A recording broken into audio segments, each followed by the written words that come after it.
right. Good evening, good morning, good afternoon from wherever you're connecting from. You are all welcome to this capacity building training, the November edition of it, brought to you by the Bank of Opportunities. Once again, you're welcome. It's good to have everyone here. The last edition was last month, and it was quite awesome. Here we have today again. We've been counting the days, we've been counting the hours, we've been counting the minutes, and now here we are. A couple of people contacted. Oh, in fact, someone still sent a message just a short while ago that we are really hopeful. I'm really anticipating this meeting and what this meeting holds. And here we are. Thank you for showing up. So we still expect more people to show up, but of course, we can't wait. So we just have to get started. Okay. And we are so blessed and we are so excited to have amazing personalities in our midst. But just before then,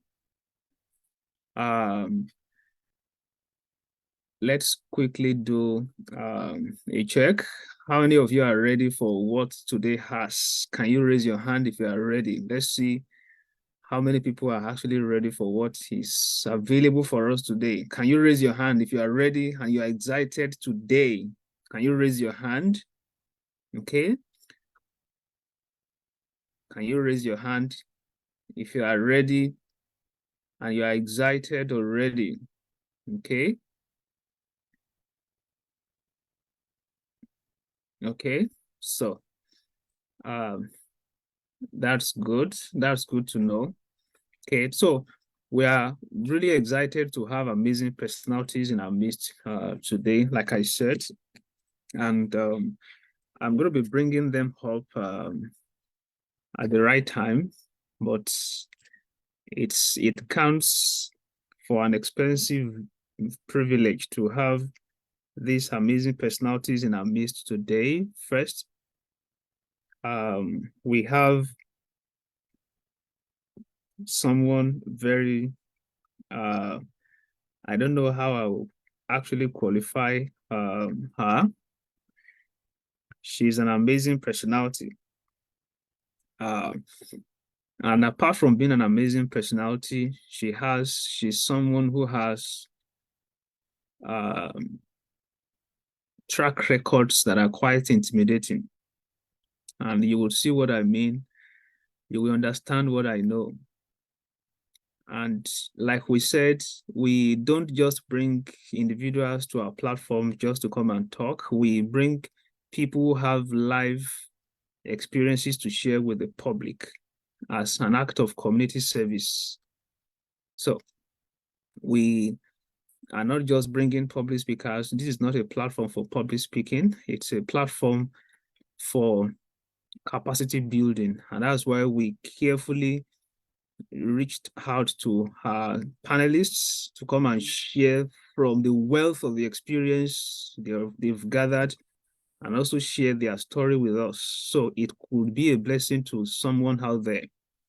And that's an act of community service, because if you were to meet these personalities and you would want their help on what they'll be talking about, absolutely you would definitely have been paying for their experience, because experience doesn't come free to the owner, but to the one who is being taught, it becomes free. But the person who gathered the experience paid for it, some in form of mistakes, and then you learn from the mistakes, you move on. Some from counsels, you take the counsel, then you have the result, you move on. So left and right, then you have a combined experience to share with people. So these are amazing personalities that have that practical, technical know-how that they can be of help in the chosen subject today. And that takes us to the next amazing speaker for today. I'm just doing a very brief introduction. I'm still going to be introducing them properly when it is time for that. We have an amazing personality also in our midst. Is a Kenyan by nationality, but is currently resident in Portugal. And the first speaker is a Nigerian. She's resident in Denmark. And the second person is resident in Portugal as we speak. And he's also a PhD candidate. He's an amazing personality and a man of many parts. I've been to Kenya like 2 or 3 times, and I have Kenyans as friends. And I know how resourceful Kenyans can be and very open-minded Kenyans can be. I mean, I'm speaking from experience now, very open-minded. And David Makia's case is no exemption. Very open-minded personality, well resourceful, and quite detailed. So it's good to have you again live here. Let me say live here, because this is the first time you'll be coming on our platform too. So thank you for being here today. So I'll be sharing my slide with us now, just to take us through a couple of things before we begin to bring up the speakers today. Once again, like we said, you're welcome. And we are going to be addressing these very important subjects today, specifically on how to win scholarships and a work-study balance. A lot of people are actually, they need help. Let me put it that way. And not just any kind of help. They need practical help on how to secure scholarships. There are lots, I mean, tons of scholarships out there. In fact, yesterday, I was still sharing with some people an amazing scholarship for first-class candidates in the Netherlands, and the requirements. There are a lot, no matter your grade, actually. But of course, it doesn't mean that those who have third class or those who have a pass or fail can actually get a scholarship, But at different levels, there are different scholarships for different individuals. There are scholarships for you to attend seminars, conferences, summits, fellowships, different scholarships. It doesn't have to be for study alone. So don't just rule it out that, oh, scholarships, because people have a different kind of notions about scholarship. When you hear scholarship, people's mind begin to talk about education. Scholarship is not limited to education alone. I'm sure our speakers are going to be doing justice to that today. Okay, so that's why we are here today. And also, if you're aspiring to become a PhD candidate in any part of the world, and you're looking at how to go about that, and also peradventure do it on a fully sponsored scholarship, then you are in the right place today. Also, that's this training covers you. Okay, this training covers you. So just sit back, make some good notes, and learn as much as you can from this training today. Okay, so I won't be doing a lot about this because a couple of people are already familiar with what we do, but I will just say a few things about what we do. BOO is Bank of Opportunities, and we are a community service-based organization.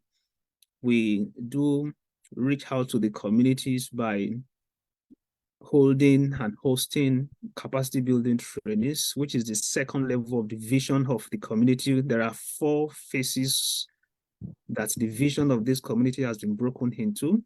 So where we are is currently level 2. So we still have 2 phases of the vision, okay, where we host and hold capacity building trainings to cover different areas of life. So it's not just about academics, study abroad, whatever alone. It's not about travels alone, but we are just kicking off with all these ones because we have a WhatsApp and a Telegram channel where we share daily scholarship opportunities with people. So these kind of trainings will help people to maximize those opportunities we share with the community daily, okay? So that we don't just share those opportunities on the platform and their life follow.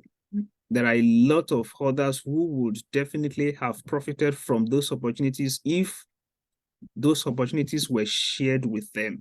Okay. So that's part of why we are holding this kind of capacity building trainings, to get the community aware of the fact that this is wealth that is being shared. These are doors that can open doors that we keep sharing with you on a single daily basis. Okay. So that's a brief. And we have a couple of projects that we run. We run capacity building trainings, which this is one of them. And we also have this talent harvest support program, which is a project dedicated to helping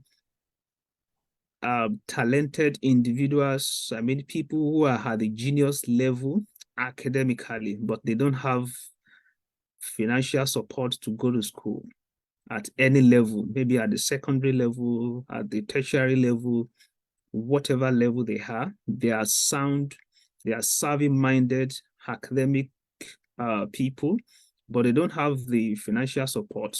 They are from a very humble background. So we accommodate them in our program, and we take them as a project. So that's what that project is all about. And TDDS is Talent Discovery and Development Scheme, which pretty much is like the opposite of that. These are individuals who are also very much talented and full of potential, but they are not interested in academics. Anything academics does not interest them, yet they have potential. I've seen a couple of people like that. They are very, very, very talented individuals, but they are failing in class. And most times such people get overlooked by teachers. Teachers who can't see beyond the four walls of the classroom neglect such people, and such people slide into inferiority, and that affects them. Okay, I've seen people like that. That inferiority knocks them down. They keep their heads, bow their heads low. And it only takes someone who recognizes that there's something beyond failing in class to get their heads up again in life. So such people will use this project to harvest them and get them sorted.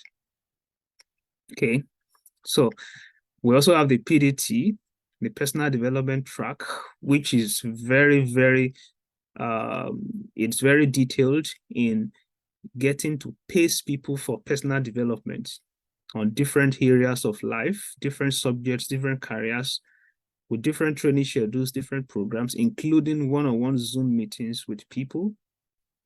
And at the same time, we have different assessment platforms where people are very much committed to yielding him the assessment and assignments in order for us to follow and track their progress on the training. So personal development track. I mean, there's no better way, or rather, there are no better days to be fully committed to personal development than now. This is a generation where multi-directional attitude is very important. Someone who is unidirectional is going to be a slave in the 21st century. People who can just do one thing alone and one thing alone, they will be a slave. To those who are versatile, to those who can multitask. So multitasking is a major skill you wouldn't want to joke with in this 21st century. Okay, people who can do a lot of stuffs. So you can't afford to cheat yourself by not developing yourself. So people who are interested in that have been on this project, and it's a 6-month track project per cohort. So we are currently running the first cohort for 6 months. So we have 2 cohorts in a year. So we are currently running the first cohort. We started September, so until March. The first cohort is going to be in place till March. So, and there are some members of that project on this platform also. And we are so happy to have different testimonials from such people so far. Okay. So these are some of the projects amongst a couple of others that we run. Very quickly, we move up to what is hub for us today. What is hub for us? Are you set for what is available for us today? We're going to be welcoming the first speaker officially today. Like I said, she's an amazing personality. She's the managing director of Nature Climates Organization and also an Erasmus Mundus scholar. You will hear from her directly yourself. She's a reserved person, really quite reserved. So we appreciate your sacrifice and your dedication and commitment. Thank you very much. So we're going to be welcoming her, Oluwaseun Adekugbe, to take the first session today. So you are welcome. All right, thank you for the introduction, and thank you everyone for joining us today. I also have a bit of exercise before I start, but I'm just going to give myself another quick introduction.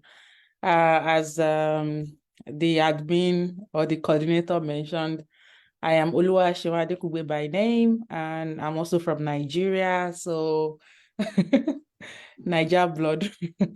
And so I'm happy to be here to actually chair, and I want this to be a very interactive session. As much as possible, if you can interact, I will be so happy. And then we'll just see how we learn. And I'm going to be also talking very practically based on how I navigated, getting a scholarship and what happened. So I will try my best to be very practical. And yeah, thank you so much to Bank of Opportunities for having me. I think this is an amazing thing that is being done, and I'm happy to contribute to it. So let's go straight to the point. I will share my screen. Okay, so how to win scholarships. That's what I will be talking about mainly. And so let's go to this next slide. I also want to do something quickly about the meti.com, which we already use. So if you can just help me scan this QR code. I have one very special question, and that question is just to know, okay, let me hand this one then so that I can bring out the question. The one question I have is basically to know what you aim to gain from today's training. I want to see just in one word, just tell me what you're looking forward to gain. How to win scholarship is a lot. So are you looking forward to something specific from this training that is going to really, really benefit you? Are you like a beginner that just want to learn about scholarship in general? Or are there some nitty-gritties around scholarship that you would like to know more? And if you have not really set a goal for yourself, if you have not set a goal for yourself, I think this is also the time for you to set the goal for yourself in this meeting. You need to have a goal of the reason why you're here. So let's see how many people. Okay, I can see one person, and I will project the score so that you can see it. I want to learn how to write a winning scholarship essay. That is nice. At least you have a goal for yourself. That is amazing. So you have something that you're actually looking forward to in this training. And then you can see someone say how to seek for scholarships and challenges when making applications, how to package motivation letter and present yourself. That's amazing. That's 3 goals in one, and that is nice. So we can see some people want to learn how to seek for scholarships. That is like, okay, how to even begin, how to start. That's nice. I'm waiting for others. I think if I have 4, I can proceed. So give me like 4 reasons why you are here. Let's see how many people have said something again. Okay, to learn how to apply for a scholarship successfully. That encompasses everything. So yeah, that's an amazing one. And so we are going to the next thing, and that would also be very helpful for me today. I heard from the 3 of you that submitted. Thank you so much. So we are going to the next thing, which is more like asking you about where are you right now when it comes to like having scholarship or looking for scholarship. So let me project the question again so that you can see it. So how would you rate your familiarity with scholarship processes? This is also to make me understand a little bit about The people that are currently with us today, how would you rate your familiarity with scholarship processes? You can see we have the option here that says I am a novice, I have little to no knowledge. And then someone has submitted saying that they are beginners. They've heard about scholarship but don't understand the application process. And then we have the intermediate. So do you have basic knowledge already? So yeah, please just vote in what are your ratings. Oh, I have someone that said proficient. I can navigate and apply for scholarships with confidence. That is amazing. I think that person is going to join me with this discussion. And okay, so and okay, I have intermediate, which is I have basic knowledge, understanding. And we have two intermediate now. They have basic understanding about accessing scholarship. That makes my job easy. Nice, nice. Thank you so much for participating. And two beginners. Oh, okay. I have a slide that covers everything. Don't worry, beginners, I have slide for you. And for the intermediate, I don't think I have slide for the proficient people, but we'll see to that. Okay. Let's now go to business. And then I have someone that just voted that I am completely a novice. I have little to no knowledge. Two people that says I have little to no knowledge. Okay. Okay, this is interesting. Let's see it again then. We have 3 beginners, 2 novice, 2 intermediate, 1 proficient, no experts. All right, that's amazing. Let's go. Thank you so much for participating. This will really help me a lot. And also it made me understand that I have prepared, I think, the slide that would be beneficial to everyone at this meeting today. So this is just a brief overview of how scholarship can shape a successful future for you. And this is not something that I won't dwell too much on this because I feel like this is what everyone knows. That of course, scholarship can provide education and skill development for you. It can advance your career. It can come up with networking and connections. Financial stability also, it's not an ideal situation where you're a student and you're still trying to do jobs. So that scholarship can help you with that, and so many other things, community engagement, global perspective, personal growth. So this is just to tell you that, of course, opportunities such as scholarship can help indeed shape a very successful future. And so I will rush through some of the things that I know are not very super important. And then we dwell more on the things that are important. How scholarship and work open the door. This is basically like what I've said initially, that scholarships help with access to education, reduce financial burden. As a student, you don't have to think about your own, you don't have to think about financial issues. It also gives you a lot of recognition and credibility. Because for instance, I am an Erasmus scholar, and that has given me so many opportunities in terms of how they present us to the world. Like scholarships, people that give scholarship, they also want to brand their school student as the best. So many things, but I won't dwell on this. I can make the slide available. Let's go to the important things. So this is just for people that say they are novice. This is just a basic concept of scholarship, that it's a financial award or grants that are given to individually, mainly students, to support their education. And scholarship are awarded based on a lot of criteria. They don't require repayment in the real sense, but many scholarship have various criteria. So those criteria are there to scale down. Imagine I just give scholarship and I say everybody everybody is welcome to apply, and I'm going to give it to everyone. So that criteria in the real sense is to scale it down and also to kind of align that scholarship with what it is intended to do. And we will still get there. And also you should know that there are so many types of scholarship. There are fully funded scholarships and there are partial scholarships. In fact, there are scholarships that are just covering, percentage. Maybe some, they will say they are giving 10% of they are just covering and 10% of your tuition fee. Some would say we are just covering your tuition fee. We are not giving you stipend for your daily expenses. Some just provide you accommodation. So there are so many different scholarships. I know many of us as students, we try to navigate our ways to get the fully funded scholarship or at least the partial scholarship. But then there's still so many, individual specific scholarship that are tailored to areas of needs that are not really fully funded or partial.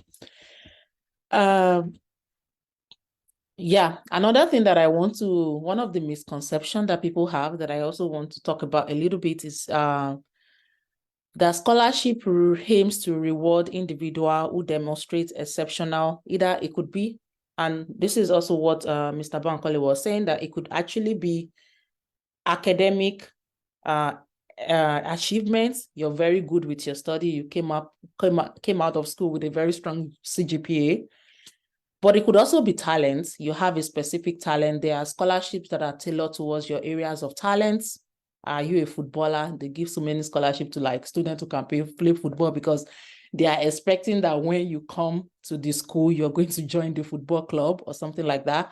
They give to people that are into creative arts, students that write poetry, so many things that, if you have this specific talent, there are so many specific talent scholarship out there also. And then there are also scholarships that are just based on leadership skills. And I know quite a few of them. I think Chevney, for instance, they dwell a lot about your leadership skills because they want like young people in Africa, for instance, to step up and become leaders. I mean, young people around the globe to say we are not the leaders of tomorrow anymore, but we are the leaders of today also. So empowering young people, they want young people that can actually step up, say things, take actions, lead their community in such a way that is very rewarding. So we have some of those scholarships that just target people that already have these leadership experiences, whether by engaging with their communities, whether by doing something within a group of people. And so we have also specific scholarships that are tailored to like career goals. For instance, I know there's a lot of scholarships that are given to maybe women. And we also have gender-based scholarships that are tailored towards women, especially because, just because of how it's been, the inequality between men and women, and people want women to start going to school now, study hard and be the best. So we have so many scholarships that are tailored to women and some career goal scholarship in terms of like maybe women in science, women in technology, science-based, technology-based scholarship, climate change-based scholarship. So there are so many scholarships. It's not just all heart fit everything. You have specifics. Okay, let's move forward. I'm sorry for talking too much. So this is also what I was saying.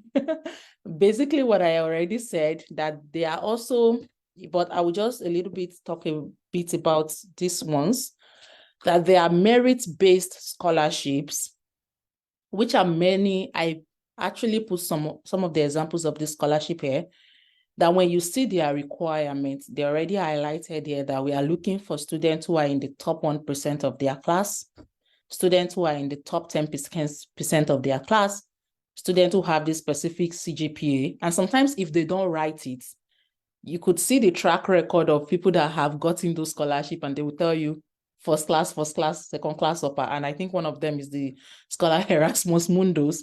They don't care where you go to school. It could be a private school. They don't care about your economic status. What they care about is your research experience and your grade in school.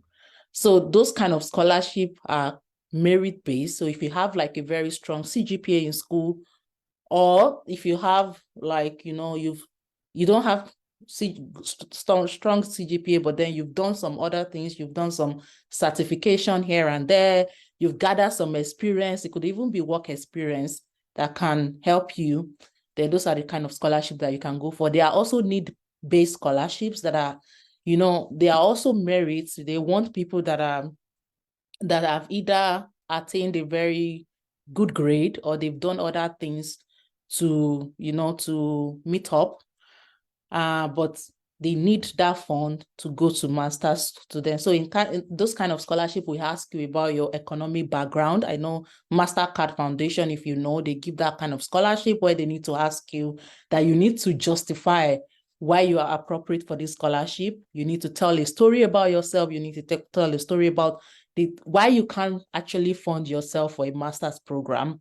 So we have that kind of need-based scholarship. And the other ones are the ones that I've already mentioned: leadership, minority, community service-based scholarship, which I already mentioned. And these are also still the peripherals of today's discussion. It's not the main thing, but the reason why advantages of scholarship are already mentioned it so many times. But the first one in red is the one I want you to dwell a little bit on, which is the financial support. Tuition and fees, living expenses, debt reduction. I mean, we don't do debt-based system in Nigeria, but those that do it, they also know that scholarship is very important when you don't have to hold the government to go to school. So that is some of the things that the scholarship will do for you. And these are the things that I've also mentioned: career opportunities, encouragement for further study, personal growth and development and everything. Okay, I think, yes, how to find scholarship. So we're already getting to the important aspect. How do you find scholarships? Everybody talks about scholarship, and I know that this is also where people get hooked on this aspect. For instance, I will tell you a quick story. I would say I come from a school. I graduated from Federal University of Technology, Akure, Futa, and I think they did an amazing work, especially in my department, to sensitize us to scholarships and opportunities early on. So what we had was that we had so many people that want scholarship that gave back to us. So they come, the HOD mobilizes them to come to the school to lecture us. And FUTA is still doing that. And FUTA, I think, is one of the schools that have the highest scholarship now. So many times they have the scholarships. Why? Because there's this active involvement of like lecturers, of like HODs, but also alumni to come and sensitize young students. In fact, I had the first idea about scholarship in my 100 level. We had this dinner with the dean where they told us about all the amazing scholarship holders from our department who are abroad and everything. So they do that, and then they kind of give us mentors that can help a little bit about like, okay, what do you need to know? So we have schools that do that, but I don't think it's every school in Nigeria that actually do that. So one thing that you can know is that personally, then you can upgrade yourself to use online databases. At the end of this presentation, I actually gave a lot of resources. For instance, all of the platforms that I'm referring to here, I put a link to them where you can go to yourself, sit down and search. So I will make that available on the slide. Also, you can utilize very reputable online scholarship databases. They are like, in fact, they are like when you're looking for papers and research papers and articles where you can streamline what you really want. Many of these platforms are really good. We have FastWeb, we have Sheg, we have College Board Scholarship. So they have so many lists of scholarships that you can actually click on, and you will have information about the scholarships, the deadline and everything. One thing that you can do also to help yourself is, as a student that is looking for scholarship, you have to know that scholarship is a hard work. It's not just something you sit down and you're expecting one thing to just happen and they just bring the scholarship to your door. No, it doesn't work like that. You need to you need to first determine within yourself, do I really want a scholarship? And I think the first question you need to ask yourself is also why you want a scholarship. Because I know, as I'm a Nigerian, one of the reasons I've also talked to people, and one of the reasons why so many young people are looking for scholarship is to escape Nigeria.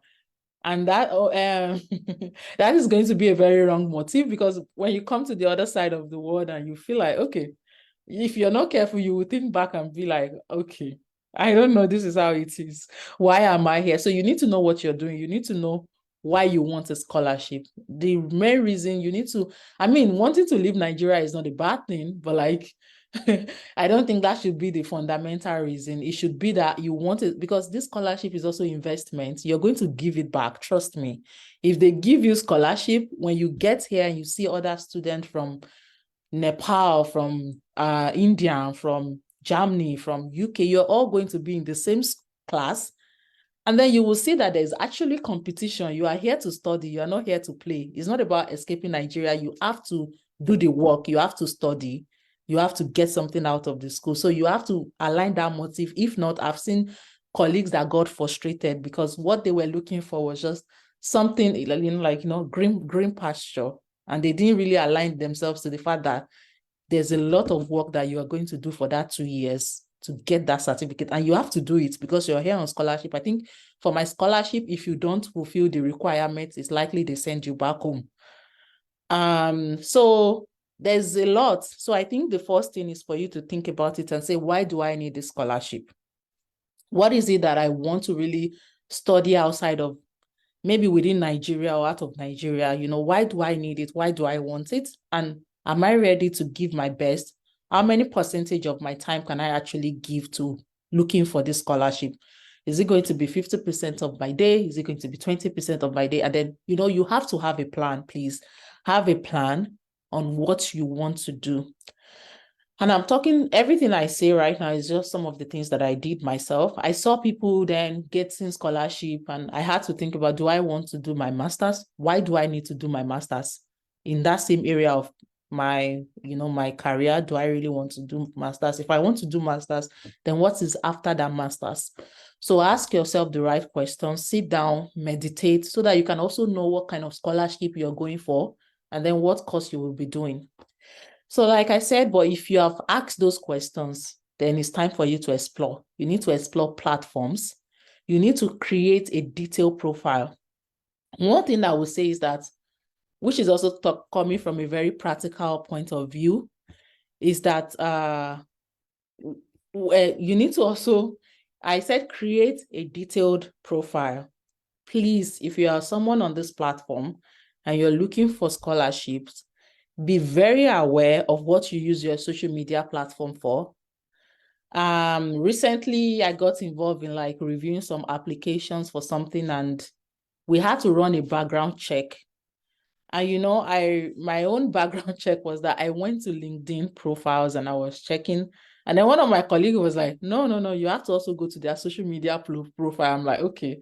So as a young person that is looking for opportunities, be careful what you use your social media platform for. I've seen so many people, especially from Nigeria, what they use their social media, you go to Twitter, is insulting people, writing negative comments. And all they need to do is to run that, quick background check on you. And they just find out that, okay, this person is not well behaved. Don't ever think they don't run background check on people that are looking for opportunities. It's one of the requirements. So as a young person, also when you are creating emails, like I said, it's very practical. Don't create emails and say beautybaby@gmail.com and you are using that to submit your application. Don't create email as baby doll. Create an email that is, very respectable, that represents something. You can use your name and surname and then create your email because you're using that email. And the first thing I see is when I see any unreasonable person is by the email's name that I'm seeing. When I see something, I'm like, okay, why do you have this very funny email? So what I'm saying is that be very, very professional, have this professional outlook. Your Facebook should not just be a dumping ground for negative comments, abuses on people. It should be a place where, you're commenting on things that when people see, they will say, okay, this person is reasonable. I hope that is taken. It's a tiny, tiny details, but trust me, it's very important. So have this detailed profile. If you are yet to have a LinkedIn, I encourage you to open a LinkedIn account. It's also helping you to search for scholarships. If you, like I said, I put the link of all of these FastWeb, Sheg, college bus scholarships that you can definitely just open a detailed profile where you can get scholarship. You can also use university websites. There are so many universities. In fact, I learned this late while I was in the UK. that there are so many universities that they offer like 50%, they offer partial scholarship, some even full scholarship, but they are under the university website. They are not the ones that are very common, the MasterCard, the Chevney, the Commonwealth, but they are very specific and you can only find it on their platform. So if there are any schools that you already have in mind that you want to go, maybe for instance, you want to go to Harvard University, then you can go. You have to invest your time on their website. You need to find out that are there really opportunities in this university that they are giving to people. Some, they are very specific. They will say they are looking for young people from Kenya, young people from Nigeria, young people from Rwanda. It's very specific. And it comes, sometimes they just have this funding. They just want to do something. So you can use this university website. You can also use community organizations, just like the one you are in now, Bank of Opportunities. I don't know how it works here, but I know there are so many that, they post opportunities for young people to see on their platforms all the time, and then post the deadline. So you can also use that. And then professional association, don't ever think of that as a small thing. If you have people that have won scholarship before, people that are actively training for scholarship, go on their website, go on their LinkedIn platform. You'll be amazed how much of opportunities they actually share. I have so many people that I know that won scholarships, and now they share a lot of opportunities for young people. So those are the first ways to actually start looking. How to graft a winning scholarship. This is from my own personal experience. So I use my experience and then, summarize the term. And you can see start with God on the head, because I did it. If I tell you everything today and I don't put that, then I'm not telling you the truth. I'm personally one person that don't believe too much on my CGP and my power. I believe that everything, God has to have a voice and say. So I started with God. I prayed. I will tell you that at that point, when I wanted to, I did my application for Erasmus Mundus when I was wrapping up with my my NYSC. So in fact, initially I didn't start praying or thinking about what is next. I already know that, okay, I want to do masters and all the time. And then I opened Commonwealth shared scholarships. And then I saw that you need to write maybe about, was it five motivation letters of different topics. I just closed it. About 5 or 6. Yes, I just closed it. What happened? And then I went to Chevney, the same thing. And at that point, I'm like, okay, there's no way I'm going to write these things. I thought this was going to be easy. So I had to pray, and I'm like, okay, God, if you want me to have scholarship, I need something easy. All these five motivation letter, you have to, like I said, I wasn't really fully committed into it. I just wanted to have that scholarship for masters. So when I opened the application and I saw the questions, it brought me back to reality that, okay, now you need to pray, then you need to know which one, because you can't keep on. It's nice to apply for many things, but then sometimes you just need the direction of the Holy Ghost to tell you this is what you should apply for. So I prayed, and then my heart got stuck on Erasmus Mundus. So I started with that. But when I knew that, okay, it is Erasmus Mundus, I knew what's good. I had to open it. And funny enough, they have so many requirements too, but it became easy for me to really feel like I want to do and want to apply. And so I ended up applying for that one scholarship alone. And so I said, start with God, like pray, meditate, and see what do you really want. That question, what you want the scholarship for. You are finishing your BSc. BSc is like a jack of all trades. So you learn so many things. Your scholarship is going to reduce those load a little bit. And then, of course, your PhD is going to be specific. So you can't if you get your BSc wrong, maybe they are just one aspect of, if you study microbiology, for instance, there could be one aspect of microbiology that you really like, and every other aspect of it you don't. So your master's is that time that you can actually invest in what you really like in microbiology. Don't just say, I want to get the scholarship and every course goes. No, please. That is the time for you to then think of, okay, what do I need this scholarship for? What is going to be the end point of this scholarship? And then you can pick it, what you really want to do. And start early. Research in advance. Make sure you start researching by the time you already know, which I think most of you are doing now. Start researching, plan your application timeline. I think at least 1 month, it could take you for like at least 1 month to find a scholarship you like, apply and submit your application. So you need to start early. And one thing I noticed that starting early means that, for instance, you can see, don't be a procrastinator that you're always submitting your application at the, at the end of the, maybe they said November 30 and you're submitting November 28th. So starting early will help you to gain all the necessary materials. For instance, when I wanted to apply also, I gave myself a period of like, I knew that scholarship. So you have to know what date is your scholarship coming out, what is the timeline, and then you can start getting all you need now. There's nothing stopping you from getting all the necessary things that you need, which I wrote some of them out in the next slide, before the scholarship actually comes out, so that by the time the scholarship is out, you're just doing some few things. And then read carefully. This is how to win scholarship, basically. Please read carefully, understand the eligibility criteria.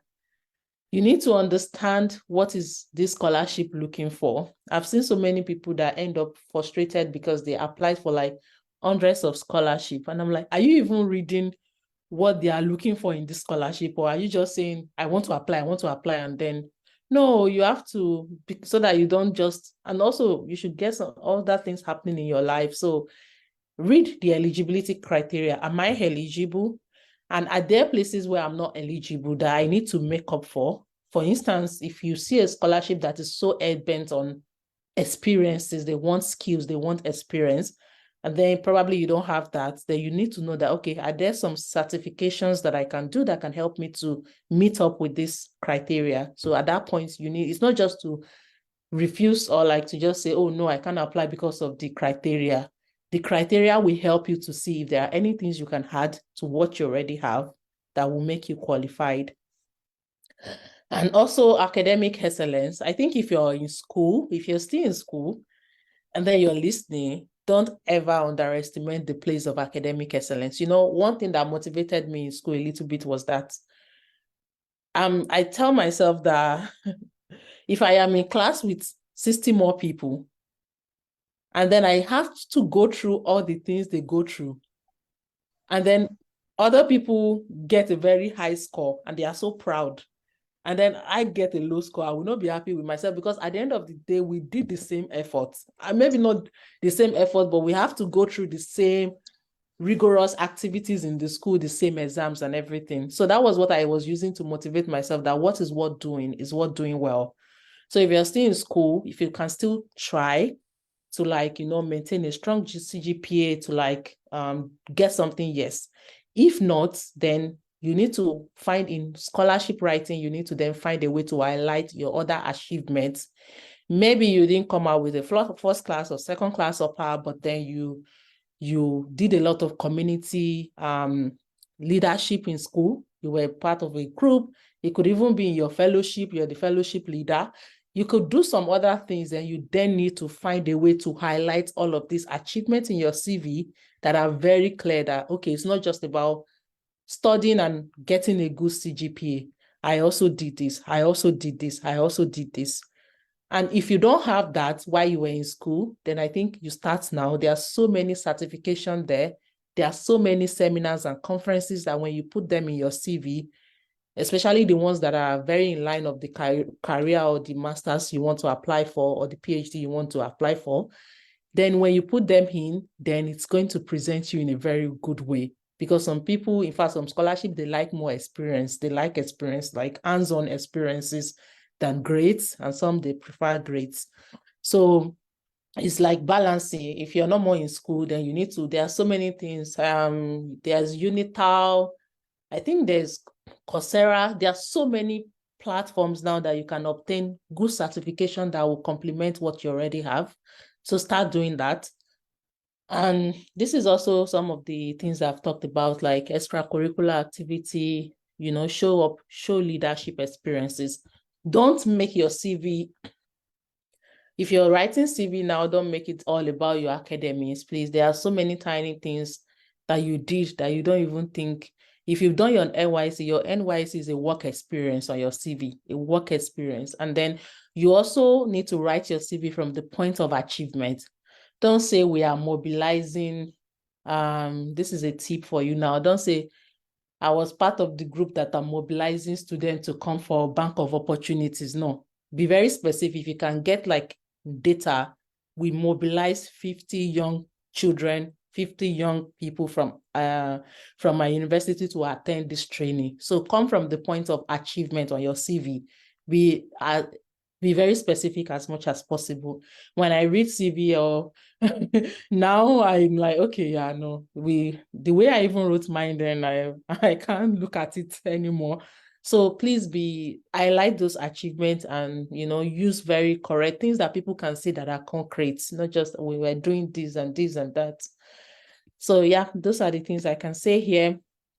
Another thing is like, don't ever underestimate the power of volunteer work. Look around you. There are so many organizations that are doing amazing things. And this volunteer, another hidden agenda why there's so many, especially if you're looking for international scholarships, is that, well, they hide under this umbrella that they want to empower young people, for instance, from Africa, so that they can go back to impact their community.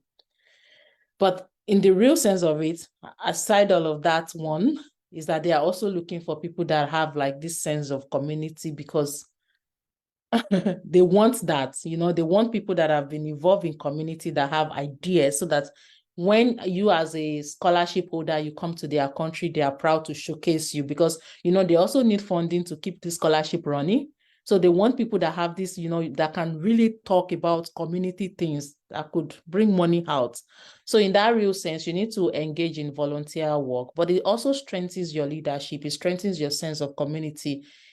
It could also create a way for you when you get here, because at the end of the day, you know all the issues that you want to address back home. You have an idea of what is actually happening in your community, and then you're looking for skills and opportunity that you can use to impact. So one thing that is very important in scholarship, and I'm talking two directional ways now, is that you engage in all of these volunteers and community work. It can really, really improve your chance of getting a scholarship.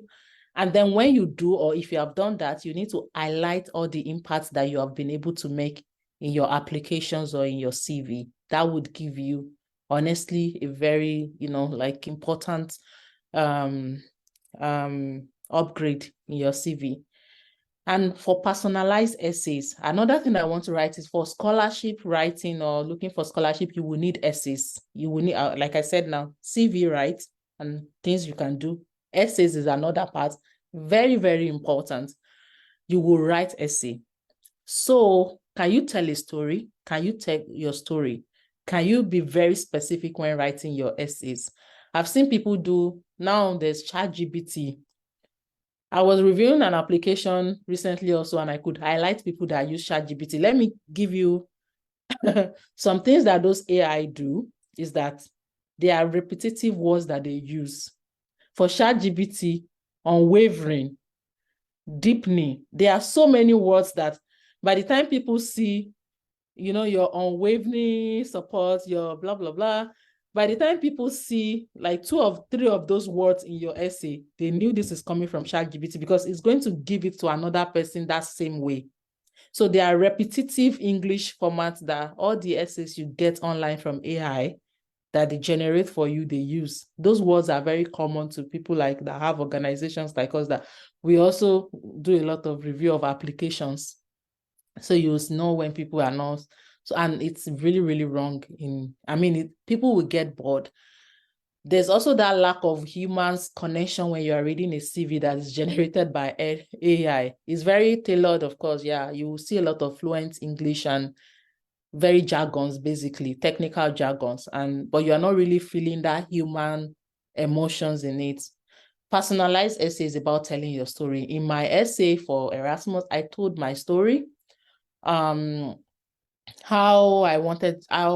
I did the course I did, what I have achieved from it, then what I want to do next, and how that scholarship is going to support me to get there. So be very, tell your story, tell where you're coming from. Also, it depends. Also note that, I would also still talk about that depending on the kind of scholarship that you're applying for, you know how to tell your stories. There are scholarships that are very based on your experience, your lived experience. There are scholarships that they want your research experience. It's like, okay, don't underestimate what you did in your undergraduate, the project you wrote, the thesis you wrote is a very strong perspective to bring when you are writing, because master's is a continuation basically. So I always encourage that people write something concerning the project or the thesis that they worked on in their undergraduate. And I've seen a great success with that, with people emphasizing, okay, I work with this community, I investigated this in my undergraduate study. If possible, publish that small project, find an article, find a place where they can accept your article, find a publication, a Nigerian publication, even your university, to help you publish your undergraduate project or thesis. And then highlight that in your personal essays that I wrote this project and I publicized it. That would give you a hedge, a big edge. Strong letters of recommendation. This is where the humors come in. All of you that knows, people that know how to have sharp mouth and insult their lecturers, and because when they go, they feel like the end of bachelor's degree is the end of everything. No, you will need people. I've never seen any scholarship that they won't ask you for maybe 2 references or 2 referees to write a reference letter for you.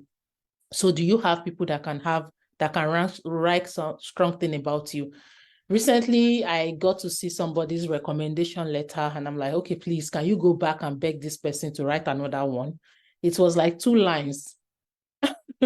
So it doesn't really justify what they want to know. They want to know how long you've known that person, how long that person have known you, what you did together, and what they can say about you. So it's very, very important that some of the time I encourage people, if you have like a supervisor during your thesis, your undergraduate thesis, that is one of the best people, if you're still in contact, to write a CV for you, a recommendation letter for you.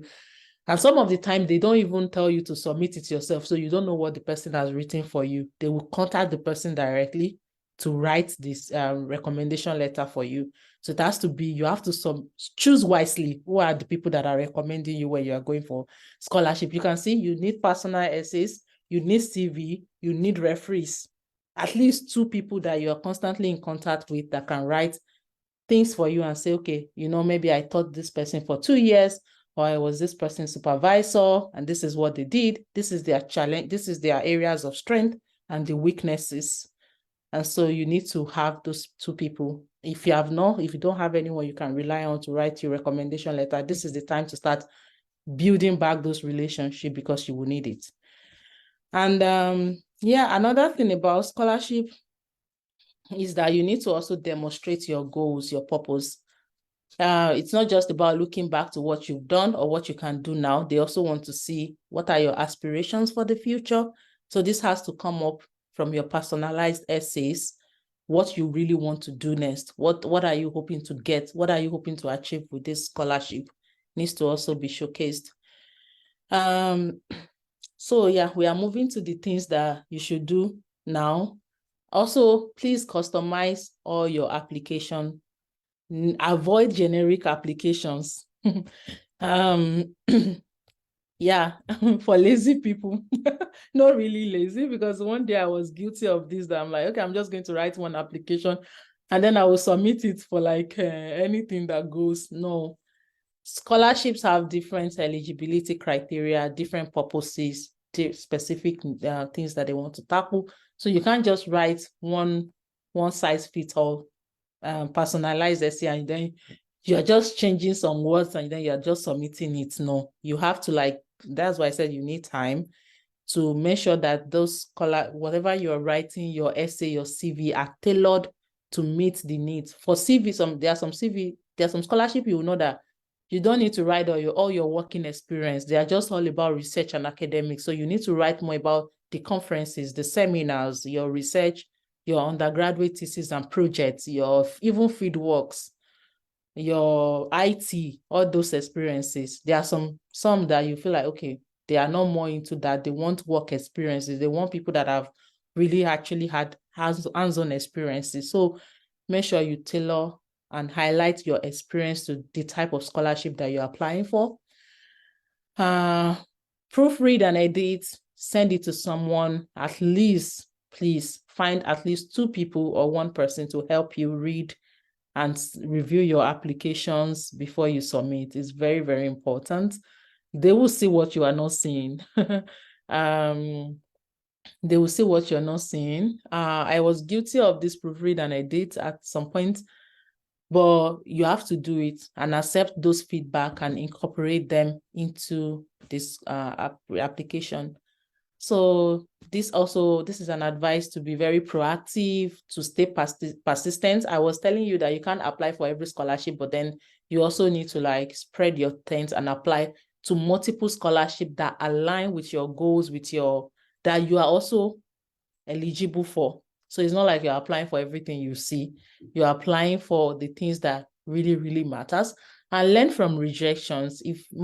I think some of the scholarships, they provide explanation to why people are being rejected. That feedback is not just for you to say sorry. It's actually a feedback that, it's always in scholarship application that are very mandatory for people that are reviewing to see. And even if they don't give you the feedback, you can reach out to them and say, I want a feedback on why I was not selected, because that is there. So they always make sure you have to put it there, why this person is not being selected, because they have the right to request for that feedback. And one of the reasons why you have the right to request for the feedback or whatever is so that you can learn from it and still like, okay, it was my CV, and go back to learn from those rejections before you move to like applying for another scholarship.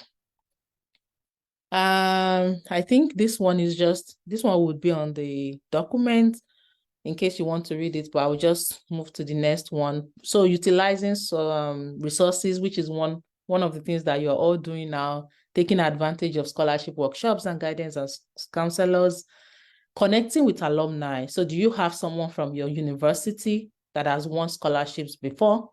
That want the kind of scholarship that you want? Most of the scholarship, they have alumni group. Then on LinkedIn, that's why I said it's very important to have a LinkedIn page. I personally like it, so that you can also see, they can try to connect you with people from your university, from your department, and then you can see what they are doing. Maybe one of them has won the scholarship you're looking for, and you can connect with them and say, oh, I need your support.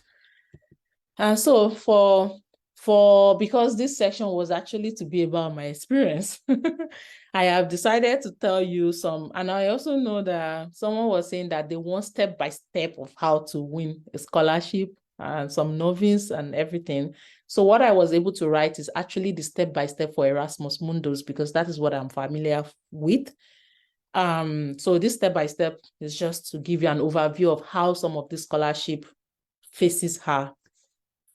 For Erasmus Mundus, they have a catalog. So if you click on your Google, then you can write, Erasmus Mundus Scholarship Catalog. So in that catalog, I think they have more than 100 courses, subjects that they give Erasmus Mundus scholarship on, some public health, across all departments. So that is the first thing you need to see. You have to look at the catalogs, and then you need to select 3 programs. For Erasmus, you can only apply for 3 Erasmus Mundus programs per year. So they have, like, out of that 100, you are only able to apply for 3 every year. If you apply for more than 3, I think you're going to get disqualified. So that is a very strict requirement. Yeah, very soon. So once you select those 3 that you want to apply for, then you need to then type those courses on the website. Don't go through Erasmus Mundus platform now. You can go through that to see the eligibility criteria, but then it's better to type it so that you can go to the website of that program itself, and then you will see all the eligibility criteria. You need to choose the university. Most of them, they happen in 2 universities in Europe.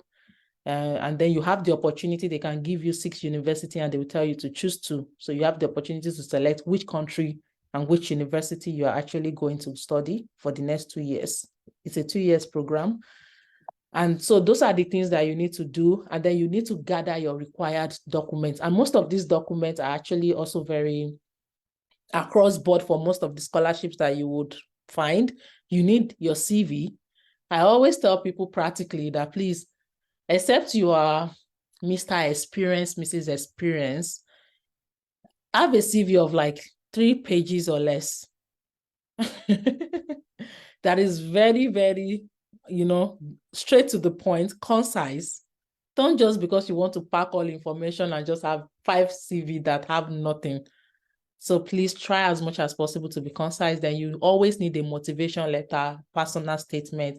Most of the time they will say a pager or 1.5 page. You need your academic transcripts and diploma. So one, as a student, if you don't have this, you need to write to your school immediately how you want to get your official academic transcript. If they don't have the official transcript or your certificate, you just need something. You have to use your transcript or your certificate to apply. Most of the time, they will even ask you for both transcript and certificate. So get it. Language proficiency certificates, you can use, the ones here, but also for Erasmus, they accept the one from your university. So your university can give you, and this is also for people that have not had this, that make sure you ask, especially if you're still in university, that your university should give you certificates of proficiency in English. They should give you, they hone you because they taught you in English. So you can ask and request for this. I used that during my old time. So they will give you that this is the name, this is the matriculation, this person graduated this year and it was taught fully in English. And that is mostly enough for you for Erasmus Mundus. Then you need letters of recommendation. Make sure you have 2 people on standby, whether 2 from your university or 1 from your professional, maybe someone that you work with, and then 1 person from university, but make sure there's 1 person that has taught you in your university that is part of your recommendation letter for master's program. And then, of course, if you have research proposal for doctoral programs, that's that. But for the master's, you need portfolio and additional documents. This can now be articles that you've published before, or maybe your thesis project that you published. And then for Erasmus, another thing that you need is a certificate of residency, that you are resident in Nigeria for the last 10 years. And this certificate of residency, you can get it from work, from where you're working. You can get it as an introduction certificate from your school, or you can get a court affidavit. For me, I use the one from court. You just go to the people that do affidavits in court, and then you tell them you want certificate of residency. It's always, there's like 350 naira in Nigeria. So they will just, all they need to is to attest the fact that you are actually a resident of Nigeria during the application project. And that is all you need for Erasmus. And I think, most of other courses also, that is also what you need. And then you need to create the account, fill out the application form now, submit the application form. Is always straight to the point. Once you have all of these documents, all you need to do is to create an account with them, fill it out, submit. Sometimes they pay application fee, sometimes they don't. There are some courses that don't need application fee. There are some courses that might need to pay. So, and then you monitor the application status, you wait for your results, and then that's all. So that is just the step-by-step. The first step, you look for it. The second step, you gather your document. The third step, you apply. At any point in the application, if you have any question that sincerely you can't find online, write to them. They like it when you engage them in that kind of conversation. So write and ask your question. Don't be afraid. Present yourself. Oh, my name is Oluwaseun Adekugbe and I'm applying for this program, Chevni MasterCard. And I was going through the application and I have this question. But let it be, don't just go because you want to send them an email. Let it be a very reasonable question that you can actually find online. And somebody asked specifically about the mistakes to avoid. These are it. I wrote them here: procrastination, ignoring the eligibility criteria. Don't ignore it. You need to find a way to meet up with it, so don't ignore it. Don't use generic applications. Don't write one application for Erasmus and then use it for MasterCard and use it for Commonwealth Shared Scholarship. You need to look at what they are all looking for. don't overlook small awards. Some people are always also looking for the big scholarship, which is nice, but there are so many local scholarships. I don't see a lot of Africans actually making use of scholarships that are within Africa landscape. Everybody wants international scholarships, but there are so many local scholarships that are also very, very solid scholarships in Africa. So that is what I said here. Don't neglect local opportunities while you're looking for international opportunities. Don't ignore niche scholarship. Also, niche scholarship are scholarship that are specific to your areas of field. For instance, scholarship that are given to just medical students, given to just STEM students. Those are scholarship that is even easier to get because, you know, they slow down the criteria a little bit to a specific area of study. Also, yeah, don't ignore their times and conditions when you finally get the scholarship or you're trying. Read what those scholarship means. Are you allowed to work? How many hours are you? Read everything. Don't just have those documents and not go through them. I'm rushing now. So in this slide, you will also see some prestigious, oh my God, master scholarship that I wrote here, and I give you the link to some of these scholarships that you can Google yourself and see their requirements and see where you fall in and see if you can do them. So these are some of the Fulbright scholarship, I think is in the US here for US. Chevening scholarship, they are all open for everyone from Africa also. Erasmus Mundus, Rhodes Scholarship, Commonwealth, everywhere, they are all there. And then these are some of the prestigious PhD scholarships, and we also have the links. And these are some of the websites that I actually was talking about the other time. So I will share the slides so that you can have, or share the links to all of these resources. These are places where you can search for scholarships using specific, you know, criteria to search. And that is all. Sorry I had to rush, and I know the time is way gone, but if there are any questions, I'm actually happy to take them. Thank you so much for listening. Wow. This is amazing. This is amazing. I want to believe you. Everyone definitely could perceive that I was busy making notes. I wrote and wrote and wrote and wrote and wrote and listened and listened. I learned a lot. Quite interactive, quite informative, quite educative, quite revealing. Thank you so much. This is really deep. I've learned a lot. And, you know, there were some very simple but cogent tips she gave that you won't, probably you won't read some of those things in any article or any write-up anywhere about scholarships. I can tell you that. I can tell you that. I will quickly mention one or two of them. I mean, I don't know what you have heard and learned, but for me personally, I'm really, really very excited because this becomes a resource material even for anyone beyond this meeting, beyond this immediate meeting. You know, I'm very excited about it. And she said something. She said, beware of how you use your social media platforms, because scholarship board members make background checks. Nothing can be truer than that. I tell you. Quite true, excellent, perfect. Even for visa application, it's the same case. Visa officials, consular officials, embassies, they look after your social media accounts. What are you doing on social media? For instance, you're planning to go to the United States, you want to apply for a visa, and you have made a post to drag the US president sometime in the past. They will dig out that post, I tell you, and that becomes a rejection nugget. I can tell you that. These guys do a lot of research that you don't know. They have the mechanisms, they have the tools. It doesn't take them years to do that. They dig out those information, I tell you. They have the tools, they have the gadgets. So, I mean, these are some of the things you won't find in write-ups, but, you know, she just dropped them like that. And, you know, she also talked about certificate of residency.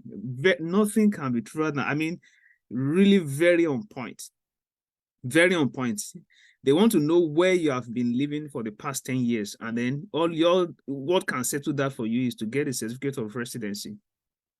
and maybe a court affidavit can also do that same job. So, and it might not be expressly stated as part of the requirements in the scholarship application, but just having that knowledge and adding it to your document solves that problem for you. You know, they just know that so you are operating from a level of advantage ahead of others who are not aware and have not submitted that kind of document. I mean, some very powerful tips like that you won't find. I can tell you, you won't find these things in write-ups. Sincerely speaking, you won't find them in write-ups. These are things that she shared from her own experience, and I'm really very excited. She dwelled very much on her private experience, and your experience is customized for you. These are things that you will learn from individual experiences. These are things that you won't read on the pages of newspapers. You won't read on the pages of any textbook or write-up anywhere, but personal to the person. And that becomes a major learning curve for us as an organization and as a people. I'm really very excited. Thank you in fact, I feel like we should continue actually, but it's just quite unfortunate that we just have to work with time and bring up the other speaker. And we're going to be taking questions. If you have questions, please note them. The questions will come after the second speaker. So we'll take all the questions together. So after we have the second speaker, so whatever questions you have, just note it somewhere. So after the second speaker, then we'll have all the questions. So each of them will be on hot seats together, and they will be answering the questions. Okay, so thank you very much once again. There are a lot of things that she's talked about. In fact, I'm really short of words because I made a lot of notes sincerely, and it adds a lot of clarifications for me also personally, so that we can also be of better assistance to the community. Thank you very much for that. So, and if you have been really blessed with that sharing, with that presentation, you can just drop a note for Oluwaseun Adekugbe in the comment section. Let her know how much you have been blessed, how much you have been impacted by that presentation. Personally, have been excellently well. Thank you very much. And we have an amazing personality again in our midst, the second panelist for today. And he doubles as a PhD candidate. So for those of you who are interested in going for a PhD position abroad, there's no better brain to learn from than the man we have in the house today, David Makia. He's a PhD candidate in Portugal. Currently, he's from Kenya, and he also works with Volkswagen. So, when I got to know about him, the first thing that came to my mind is what I've known about Kenyans. They are very simple, detailed, and very welcoming, accommodating. They can make friends so easily, and they can be very open, yet deeply resourceful. So, David Makia is one of such, deeply resourceful and quite reliable. Let's welcome David Makia as he takes the next session. David, you're welcome. Over to you. Thank you so much. Thank you so much, moderator. I also have to appreciate the previous speaker, Adekugbe. I think it was very insightful hearing every point and every note. Some of the points that you are raising, I just remember the struggles that I had to go through. Yeah, it was just pretty much the same. I think if only I had met you way before I started my problems, then life might have been very different. Because I mean, I will give a little bit about my story, but I really made so many mistakes that if there was someone to at least help guide and walk through, that would have been very helpful. But thank you so much for the session. So I will try to be catchy, brief, and also very specific. At least this is the skill that we are taught where we work, and being a student also of the being a student as well of the PhD and conferences and sitting in such sessions. So I will just try to take, I have 6 slides here that I will take through together with you. And I will focus mostly on giving my story. And my hope is that based on this story that I will give, you will get to infer, pick experiences that would make sense to you, and at the same time, pick a motivation. I think that is what would really be my intention in this session today. Additionally, I would request in one of the points, maybe I would ask a question once, but if you would like, please feel free to raise your hand and ask me a question even before we get to the end, or if you would like to have any clarification. Yeah, fair enough. So I hope all of you guys enjoy. So as you've had, my name is David Makia. Yes, I am originally from Kenya. I currently work at the IT Audit Hub in Lisbon. And the Audit Hub in Lisbon is the mother company is Volkswagen. Basically, this means that I work for Volkswagen. I work for Volkswagen Group. I think that is the correct phrasing. But I am based in Lisbon, so I will keep talking to you about the tasks and what I do, but I will give you a brief of where I have come from. As a background, I come from, I have a consulting background where I used to work in audit firms. I have never worked in the Big Four, funny enough.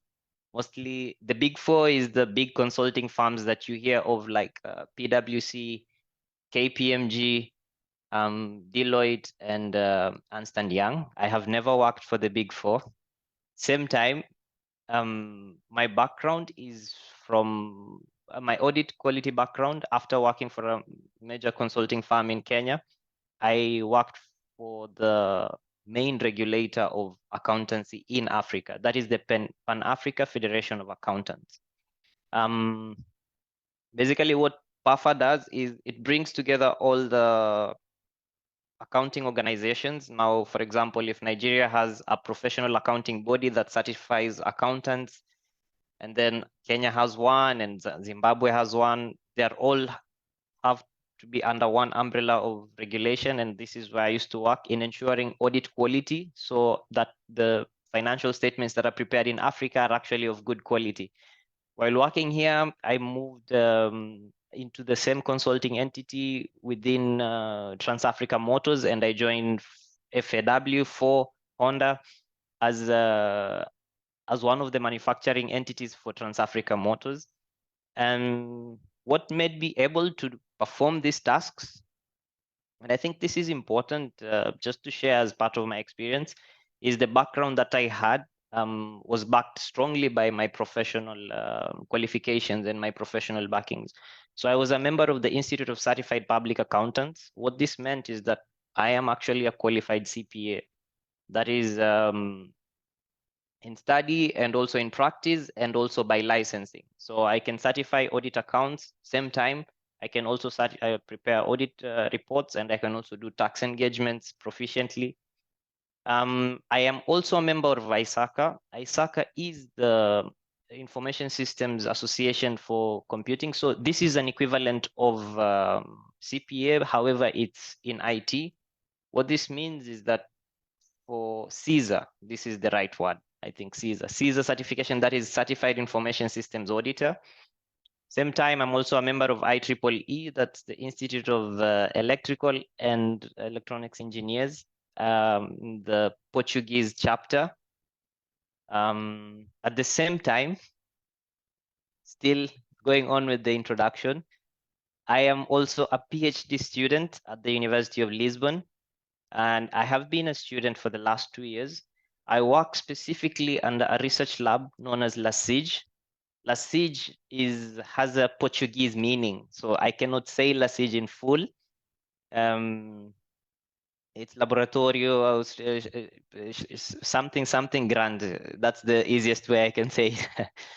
But the research body is a collection of very many researchers, PhD students, master students, and it is hosted by the Faculty of Sciences of the University of Lisbon. So before I joined my to start my PhD, I was actually a bachelor student in Nairobi at Jomo Kenyatta University. And from doing my bachelor's in mathematics and computer science, I did a master's in IT and I majored in security and forensics. Please take note that there is already a mixture in terms of skill set. Just from a professional background, I come from an auditor's backing. And then if you look at my academic profile, it's really strong in IT. And it's important that you get to see this because in most cases, when you get out, this is one of the things that I will explain just in the next few steps later, that what makes you stand out. And this kind of things can really help you survive or thrive, especially when you're outside your home country. One of the other things I would like to point out here is that I have been part of building many brands, and currently I sit in the board of 2 brands. One of them is Tico Hub, and the other one is the Office Mart.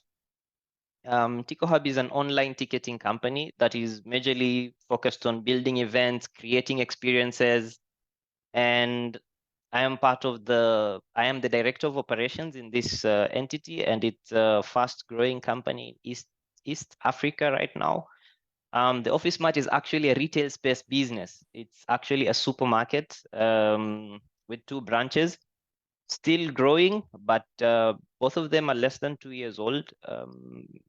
Let me see how far we can go. But in the midst of all this, you can already see how much how much is going on. One thing I would just like to go next is just to say, after speaking about my background and everything I do and what I do, I always get this question, not just even for this platform, just for any other place, is how to have a good work-life balance.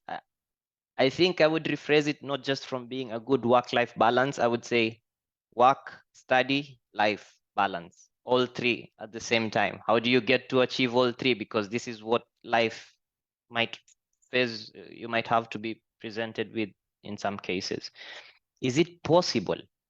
I don't know what you guys would think. Maybe if I can just ask this question to any 2 people in the audience, if anyone would like to answer, you can just raise your hand up and we can listen in. Like, is it even possible to have a work-life balance, let alone good? It is interesting to ask this question to yourself, because if you end up in a situation like I did, which is what I would give you next, is that first I have an academic life in the Faculty of Science. And how my academic life started is so interesting. It started, but at the moment I really don't I don't have the final answers because I have not yet finished. But the academic life started from looking for a PhD. Where should I study, or why Lisbon? I think that's the most important question other people would ask themselves. Why Lisbon? How did you end up finding yourself in Lisbon? So before I even found myself in Lisbon, I had actually applied to over 70 universities across the world. I had applied to the Kingdom of Saudi Arabia. I had applied to it's called University of KAUST University. I had applied to universities also locally in Kenya. I had applied to universities in South Africa, University of Wheat, University of Joburg. I had applied to so many universities, King's College in London. I remember all the universities that I had applied to. And out of all these universities, the only one that I actually got a rejection letter was the University of Edinburgh. And from what the previous speaker was saying, that when you make applications, most of the university will give you the reasons why they are rejecting you. But for PhD case, I don't think this was what was happening for me. So I was not being told why exactly I was getting like refusals. So this is what used to happen. I would apply to 60 universities, and out of these 60 universities, all of them go silent. Nobody responds, except this particular University of Edinburgh. So what University of Edinburgh did, they went to my portal and they uploaded a reason for rejection. And what was the reason for rejection? There is no supervisor currently available for this particular student and this particular project that this student is interested in. So the approach for applying for a PhD is really different, because when you're going for a master's, what you're looking for is a cause. Like you want to become a master in data science, or you want to become a master in biology, or you want to become a master in something else. But for PhD, you want to become a PhD in a specific project. What this means is, my project is in artificial intelligence, measuring in multi-agent systems. So first I have to pick a specific research title and a specific research line. And this is what I didn't know before I started. If I had picked a specific research line and a specific research topic, then it meant that for any university that I was approaching, I should have already known who is the specific professor or specific research institution within that university that would be responsible for that PhD project. So what the University of Edinburgh did made me realize that I need to first look for a supervisor, and then I need to then look for a specific research center that I can be and work together with this supervisor. So what did I do? I looked at my PhD title, which was addressing self-sustainability in combating, it's quite long, but I will still say it, addressing self-sustainability through multi-agent systems, and case study of trying to combat terrorism financing. So basically what my work looks at is how exactly can we detect anomalies in financial transactions by using artificial intelligence, and within artificial intelligence, a specific module known as multi-agent systems. So I looked in the whole world who had done this particular thing, and I realized the people that I kept referring to in my work, like when you're designing a research proposal, you always have a literature review. So the individuals that I kept mentioning, Alexander Balza, João Balza, Alexandra Gomez, these guys, I kept mentioning their names. I tried to find out where exactly are they based. Can I talk to these guys? So this was my approach. I actually wrote to one of them an email. This person that I wrote to an email ended up is now my current professor, because what he said was, yes, I am interested in your work and I am based in the University of Lisbon. Come and join me. That is how I found myself in Lisbon. And that is how I never made any other application. It was the last from the University of Edinburgh. After being given the clarity that you need this to make this, you need a supervisor to get this clear, I never did any other application, and it was over and done, because I had the expert in the field, which was what is important. It was not about the name of the university, because with PhDs, it's really different. It's not really about the name of the university, but the name and the profile of the professor. I think this is some of the things that you might not know before you start. It might seem like you just want to continue a life sequence, but you might not be sure. Now, the next challenge was, how exactly do I get money to finance my PhD? Because you have acceptance, but then you don't have funding. Now, the professor has told you, come, let's do this. Now we have a discussion with the professor, and he tells me that he currently does not have funding. So how am I going to survive? That's where the work part comes in, but we'll talk about that.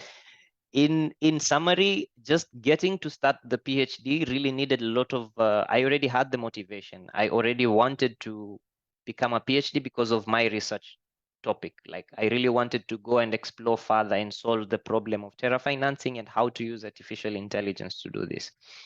But it has not been easy, because in some days we have some really tough times, and in some evenings we have some really good days or nights, let's say. If I was to describe my life, like in my PhD, just in a brief jiffy, it would look like this: that when I started after my master's, I had all the motivation to do everything. And then when you try to run a simulation or to do a test or to do a specific research area, sometimes all your motivation goes down when you fail. And then out of nowhere, you get your advisor or your supervisor or someone who motivates you, and then you come back up. Or out of nowhere, maybe a simulation decides to work, and then everything goes up and everything becomes inspiring. Out of nowhere, sometimes it just goes. Maybe you have friends, family, people tell you things that are not good, and you just, oh, your work is shitty. This makes no sense, especially some advisors who are not encouraging or very good. This is what they would do. Or now in my case, sometimes work, someone says, okay, now you need to focus on doing this, stop doing this. But in any case, it's never a straight line. That if you ask a PhD student, at least if you ask me, how is your work going? It's not a straight line that everything is good. No, there are days that it can be good. So you can ask me this question today, it would be good. And you can ask me this question yesterday, it can be bad. Or tomorrow, it can be good again. So it's really quite different. This is from my academic life. And if I look at my work life in Volkswagen, Volkswagen is a very interesting place to work.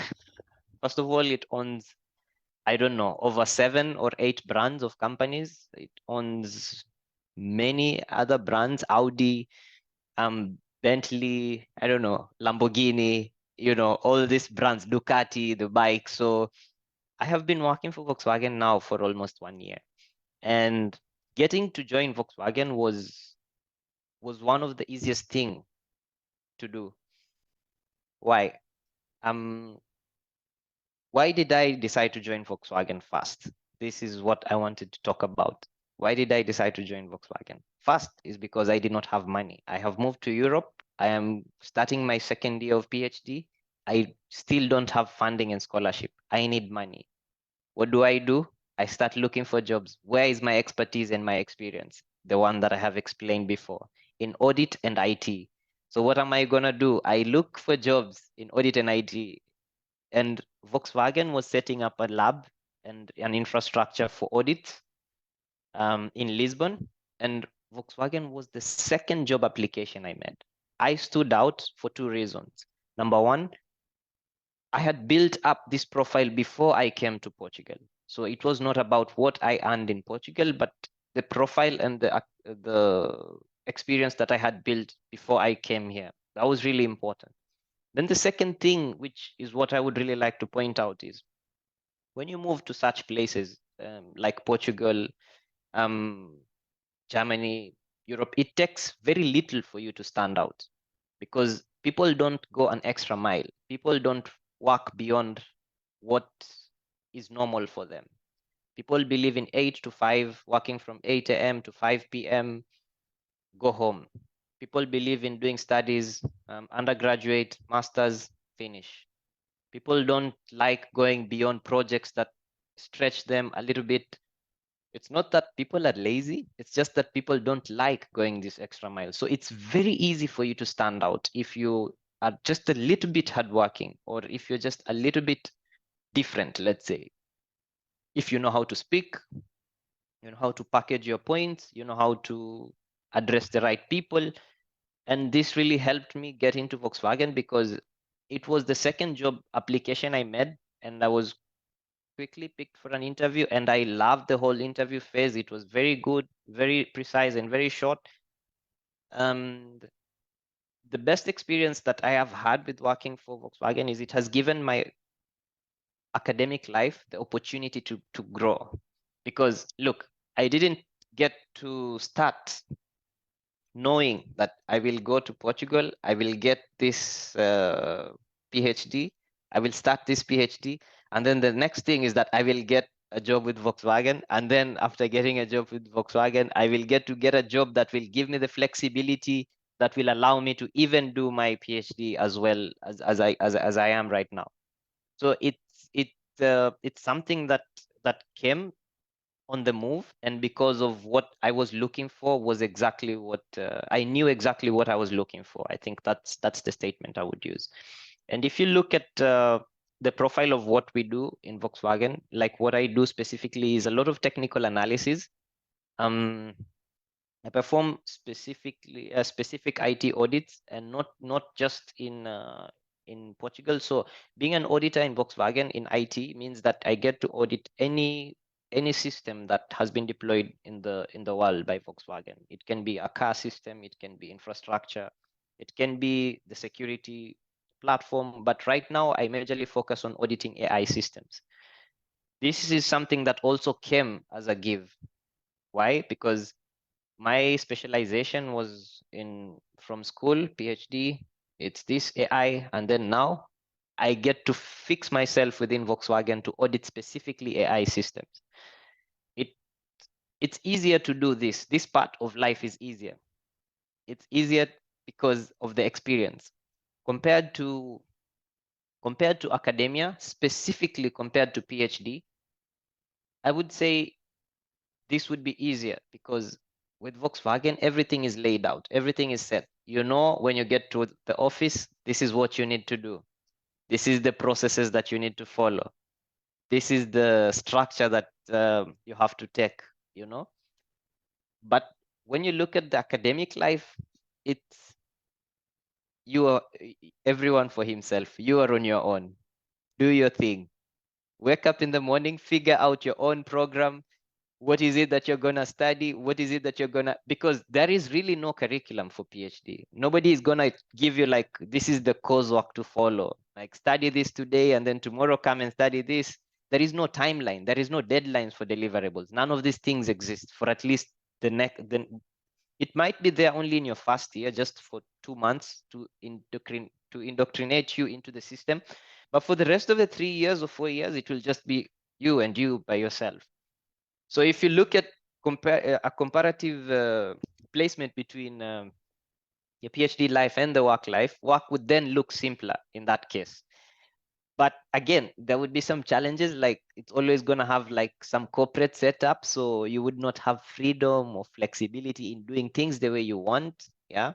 There would always be like some level of demanding because you would always need to give it priority at some cases, in some cases, because you cannot always you can always get a request that this is priority. You need to work on this and this and this. Or if we need, or a major incident has occurred in a certain plant, maybe in Mexico, you need to be in Mexico today or tomorrow. So you have to travel. And so it's a corporate setup, and it's exactly what it looks like. And there is a reporting hierarchy where you have to report to a supervisor, to a manager, and then the manager has to go a certain level. But then with the study life, it's really different. That doesn't exist. It's just do your thing the way you feel like doing. Same as timelines. I mean, there is some very restricted timelines in terms of work, but with PhD, you can literally, and especially if you get a supervisor who has a don't care attitude, you know,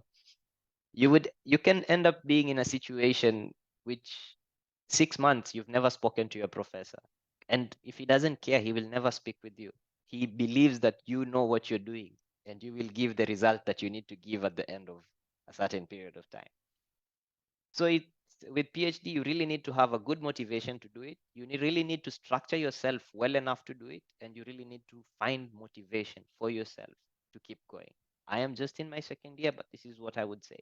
So the question of balance, does it exist? Again, I come back to it. I would say there is no balance based on the story that I have tried to give and the structure and approach that I have tried to give. I would just be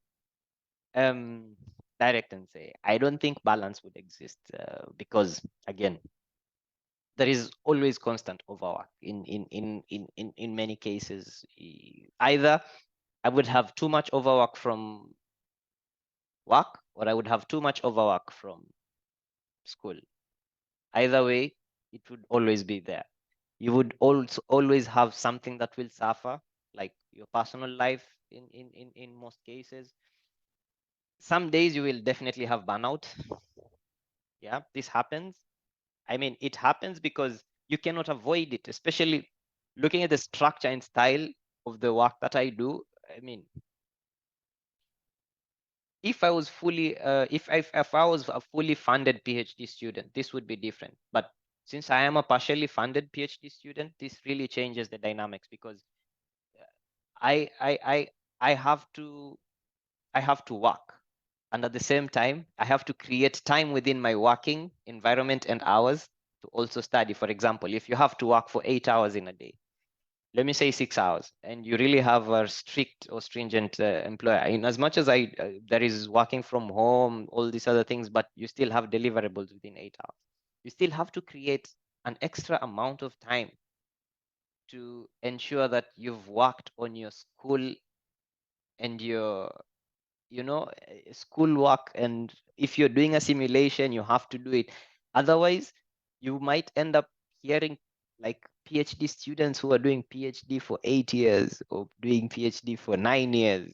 And if you're not careful and you start with the wrong motivation, or you get the wrong direction at some stage or at some point, it's very easy. And trust me, I know how easy it is to fall into that. Because imagine, you can wake up one day, work takes over the whole day, then 2 days again takes over the whole 2 days, and then in the third day you're like, oh shit, there was that thing that I just said I needed to check. Let me go back and just confirm if it's the... And the worst part is that the more you delay to maybe do, PhD is also a competition. It's a competition for innovation and research contribution.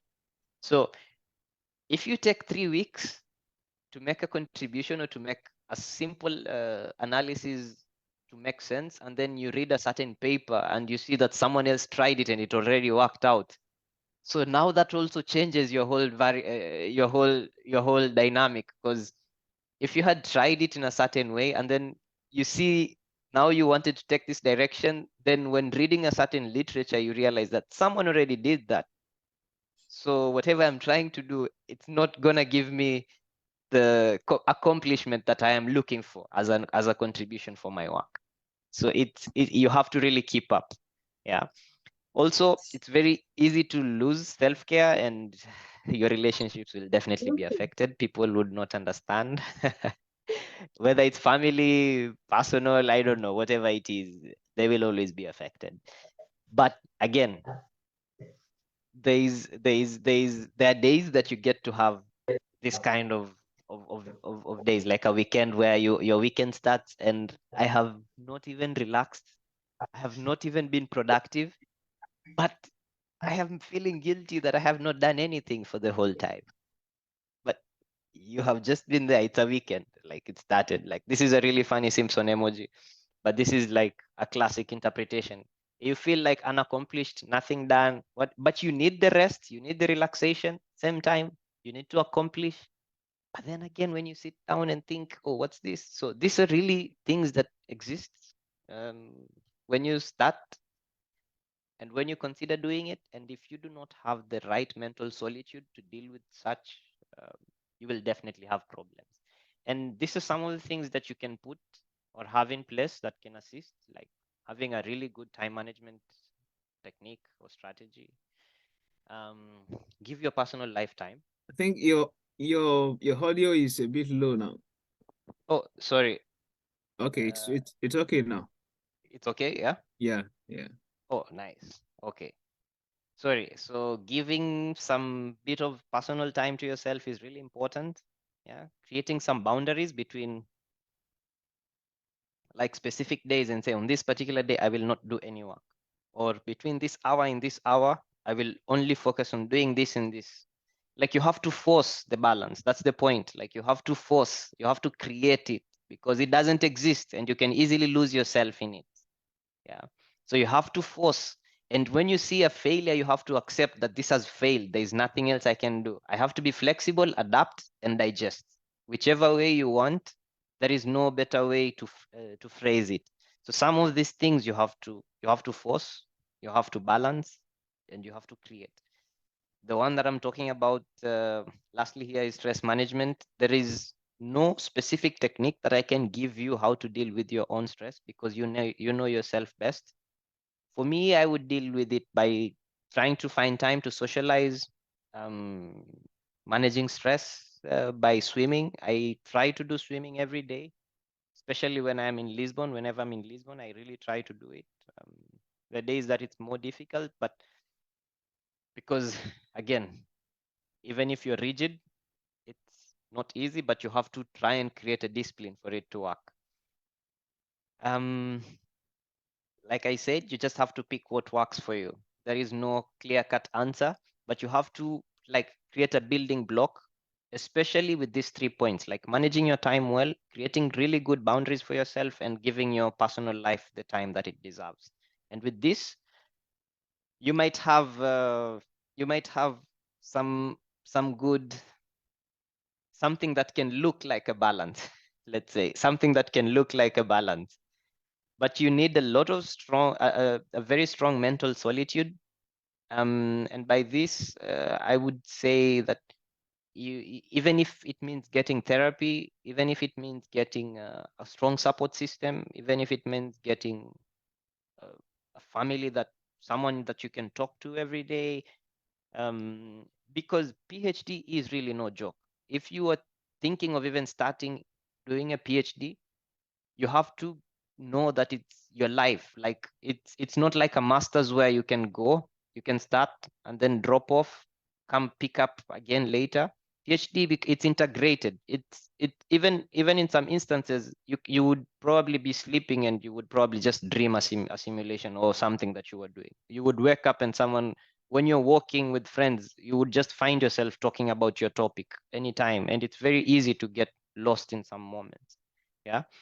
Again, what worked for me is picking an employer who really understood. And this was very clearly said at the point that I was being recruited and at the point that I was even making my negotiation and stating my terms, that I said, what will give me the motivation is anything that comes between my PhD and work. My PhD will always take priority. This is what I told my employer. At any one time, my employer knows that if they put anything that is an obstacle beyond this, they will. So this goes more about the boss that you have and the way you have this communication style. So you really have to be a good communicator. So you don't just assume that your employer will know that your PhD is the priority or something like that. Again, you still have to know that they are your employer, so they still have a place. So you have to have a certain political style of dealing with it. But if you have a good person and you have set out these terms very well and very clearly at the point of starting, I think you can survive and you can have a good life, and you can have what other people say is balanced life. At least that's what I would say. I tried to be brief, and I think I would say this is more or less it. I would not have any more points, but just one thing I can say.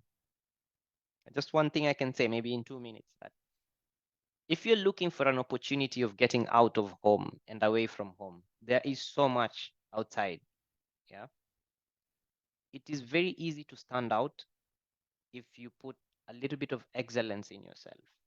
And by this, I mean, it's not just in Portugal, it's not just in Europe.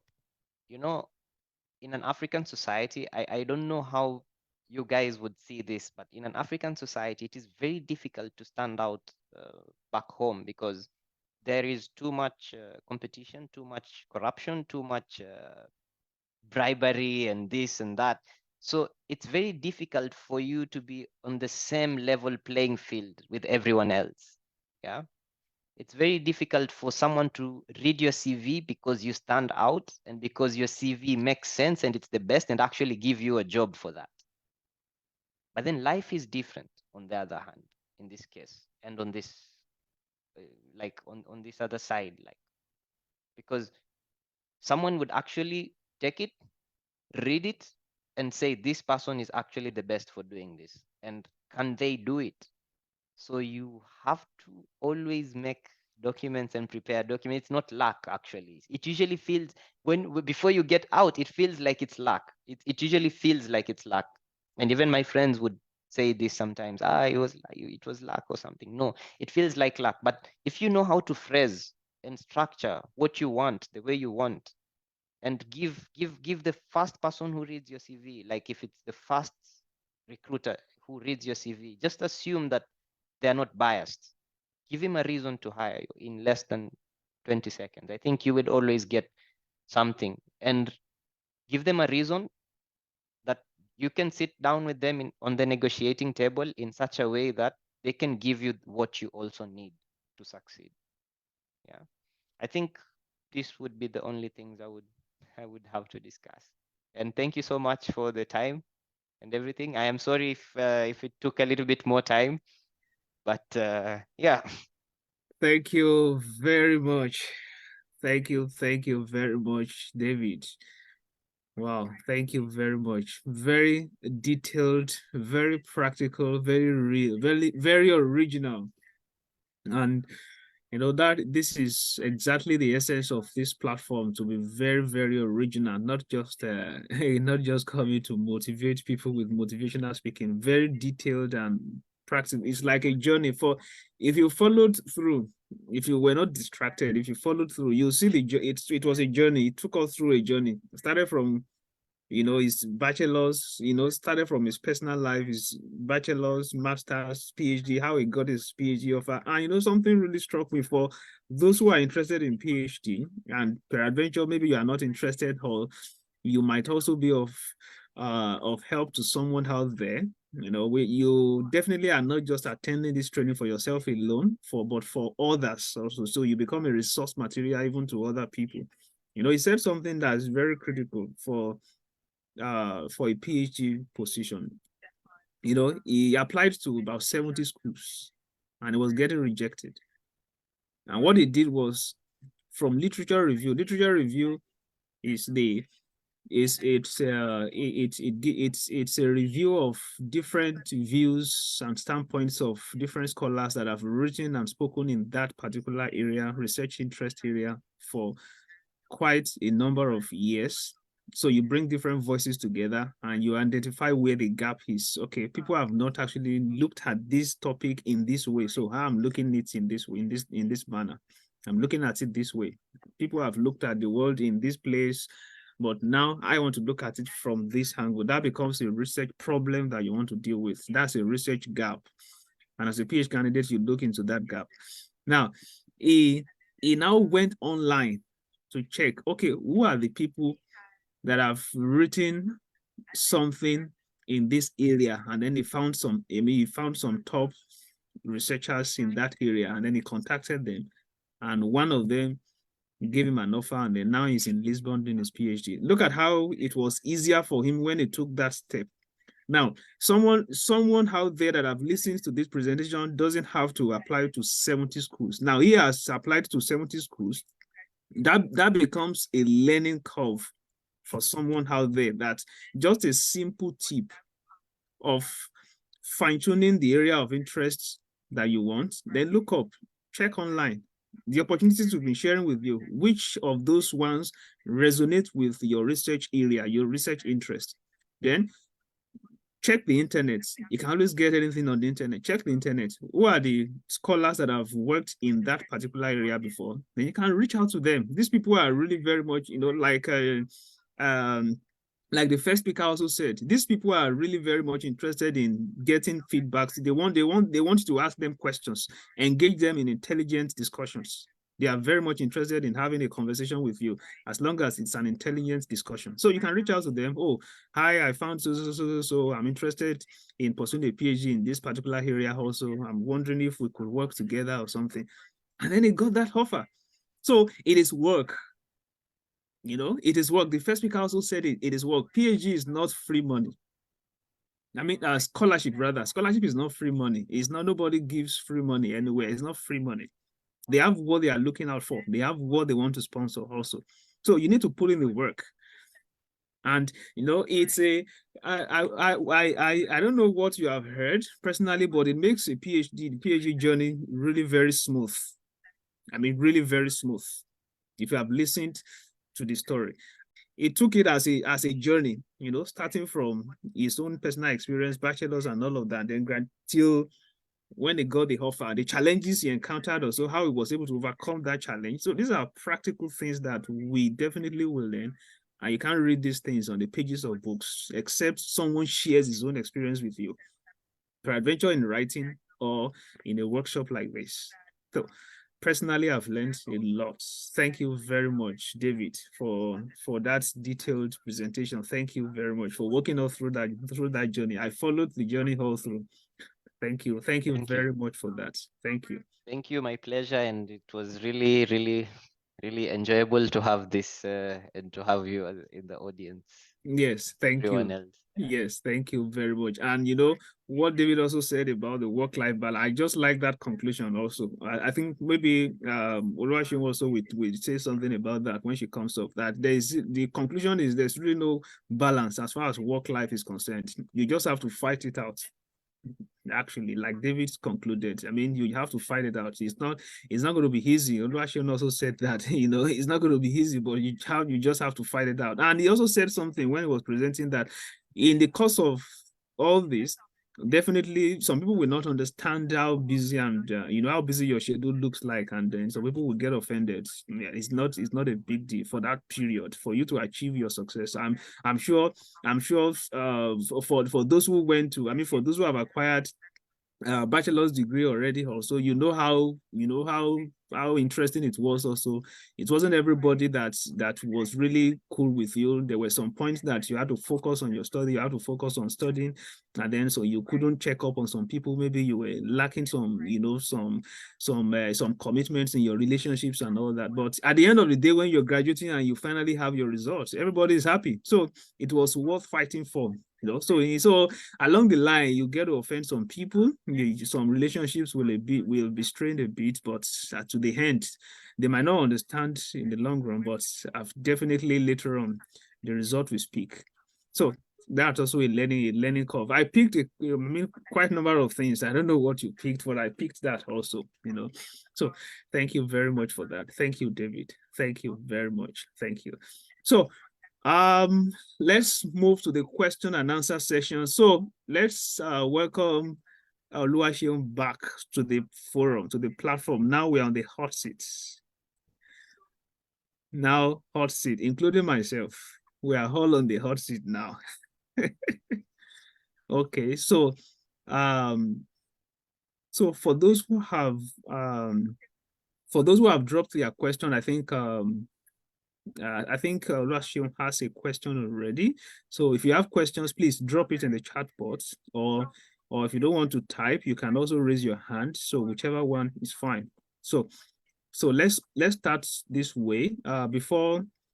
Before you begin to answer the questions, please, let's see if anyone has a question by raising hand. If you have a question and you want to raise your hand, kindly do so now. So let's register that first. So let's know how many people are there for clarification on whatever question they have. Okay, anyone like that? You have any question on any of what has been said so far in the first session and also in the second session?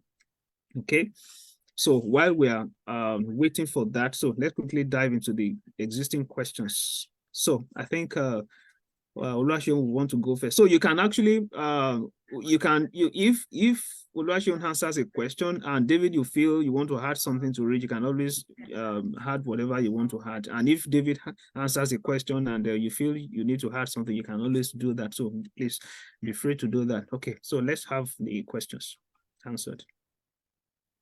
All right, thank you so much. And thank you, Mr. David. That was really awesome. You know, I was thinking about PhD and work-life balance, and I think you did a lot of justice to that. So thank you so much. I was also taking notes and grabbing the things I need for maybe next level, you know.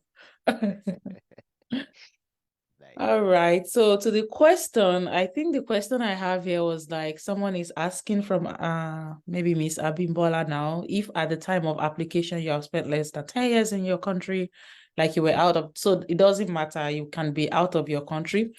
Let me share my screen to point you to something that I just saw on the internet. It's gonna be brief, I promise. So if you go, for instance, this is one of the, and I want to also make a correction that for this specific certificates of residency, It's a requirement for Erasmus Mundus scholarship, the one I was talking about, that if you go here, because we are talking of practicality, and then you type Erasmus Mundus catalog, this is a very merit-based scholarship, and it's a fully funded scholarship. I'm advertising it because they have a lot of programs for masters. I think they also have PhD. It's fully funded, your travel, your stipends, your everything. So, but if you click on this and then you click on Erasmus Mundus catalog, for instance, so they have you can see they have 280 courses that are under Erasmus Mundus. Masters in public policy, so you can select the one that you wanted. And so that was just an introduction. But if I select this one now, you will see here that these are the required documentation I was talking about the other time. And so here they put they put proof of country of residence. The reason why I don't think it's applicable to all courses. I don't think for Chevney or Commonwealth Shared Scholarship, I don't think they ask. I don't know who have applied. I'm not sure if they ask for the proof of residence. But the reason why Erasmus asks is because Erasmus is both for European students and from partner students.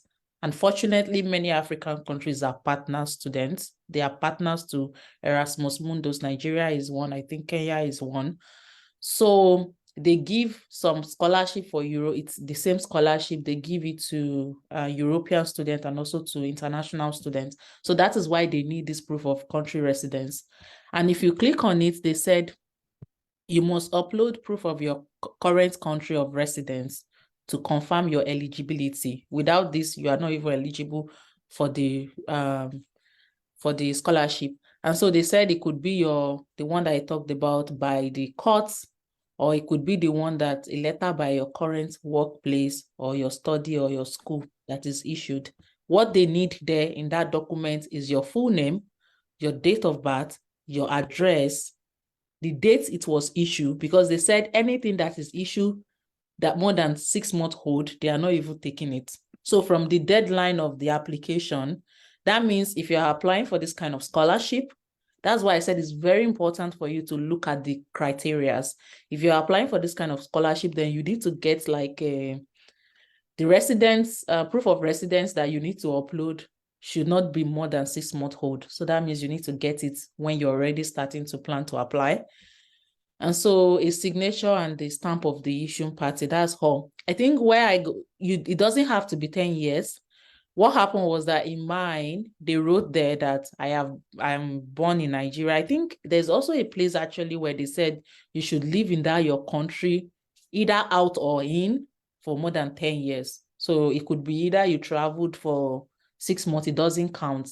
But I would emphasize that they write in the document, wherever you want to use that, you are born and you have been raised in that country. And so you've lived there for so long.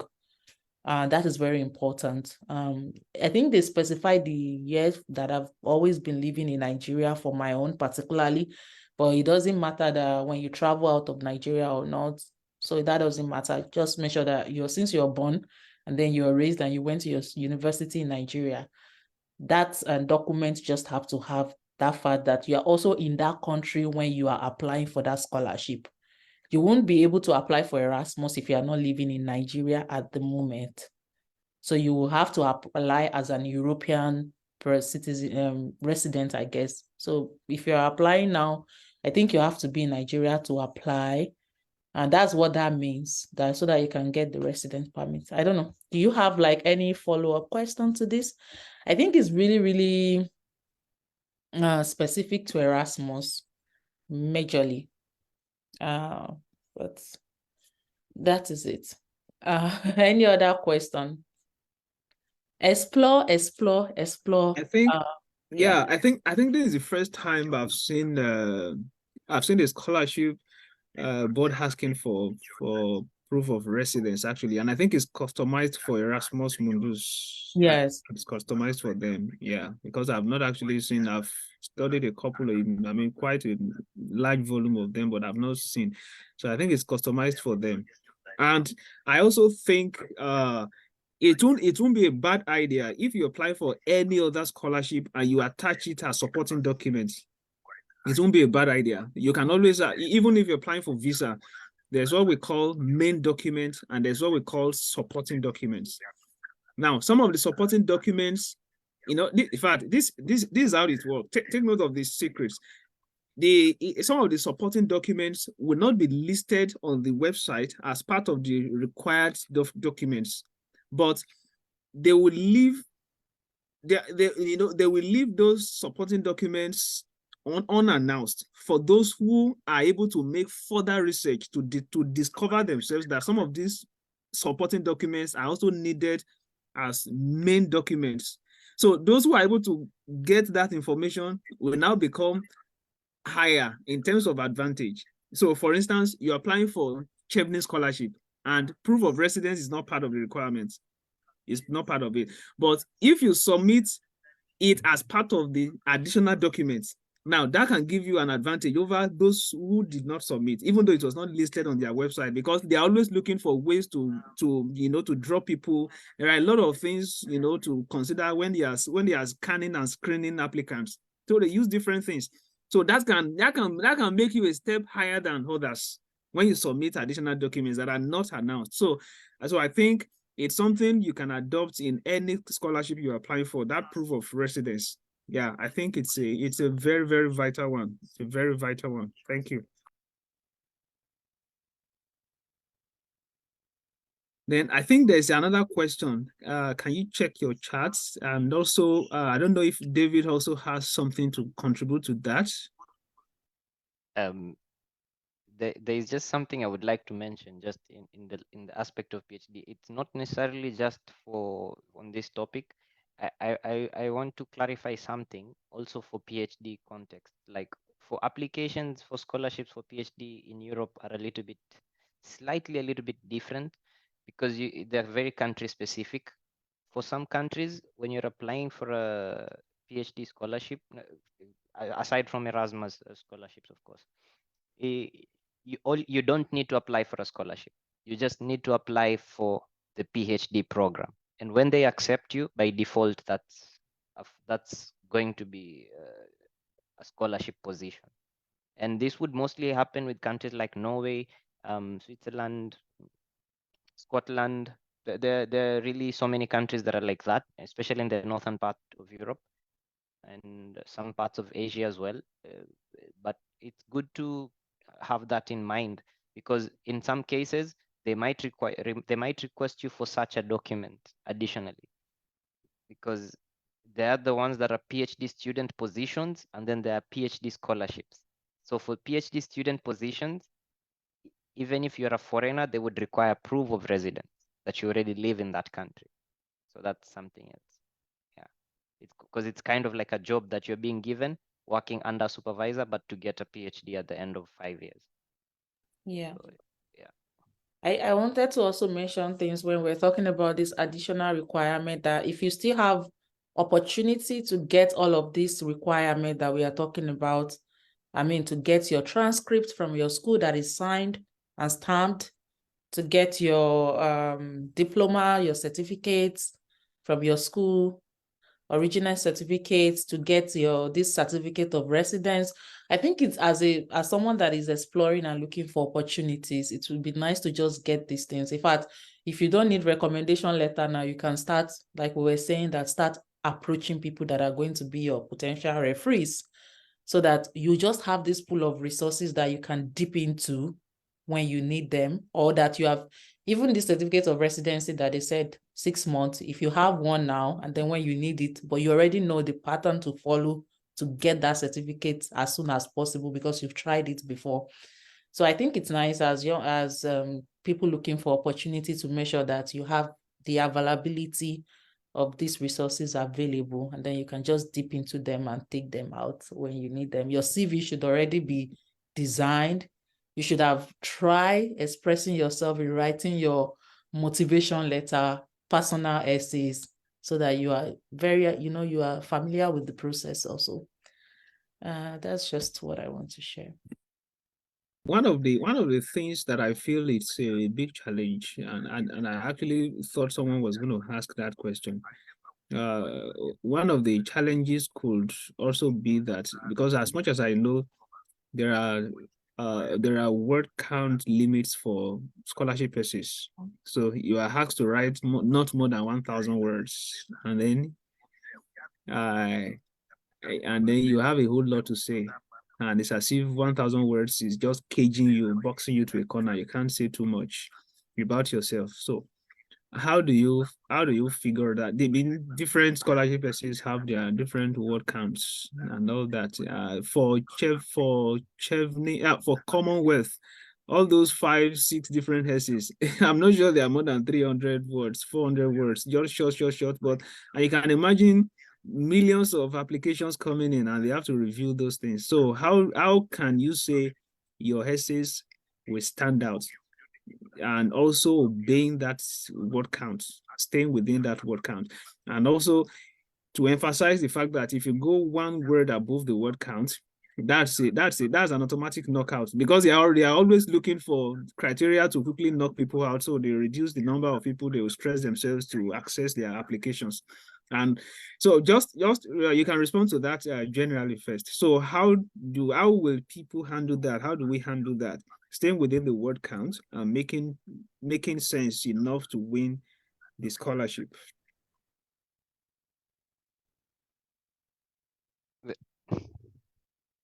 We- So I have something here that I can mention just on this topic.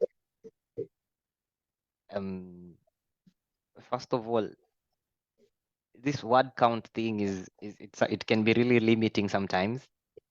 But I remember, first of all, you need to make use of tools, like even if not AI tools, like you can use not just AI tools, like you can make use of tools like Hemingway's app, tools that show you character count, word count, even Microsoft Word. This is really important. That's number one.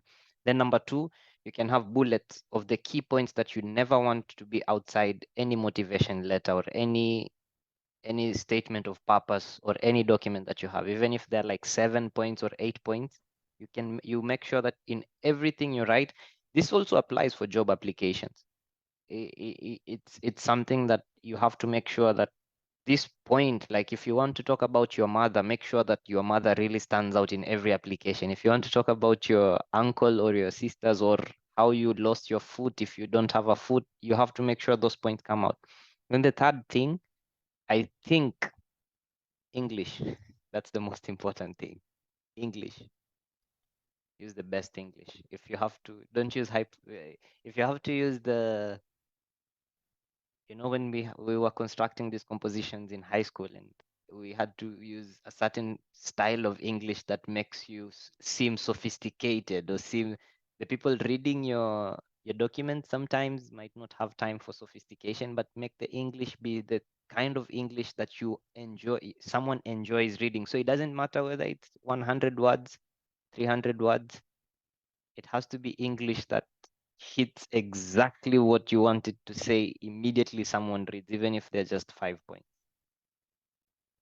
Yes, Oluwaseun, would you like to respond to that too? Yeah, I think you made an excellent point about like having this point of what you want to add to, like what you want to be reflective. I struggle with this word count a lot. It's so hard to be concise sometimes. So, but I think I've seen some application that there will be 350. For me personally, what I used was that I start big. So I write everything that I would need to go into that document. And that is why I was emphasizing the aspect of starting early. Because if you start late, you write things and then they make sense to you the first day. The second day you go to read it, they don't make sense anymore.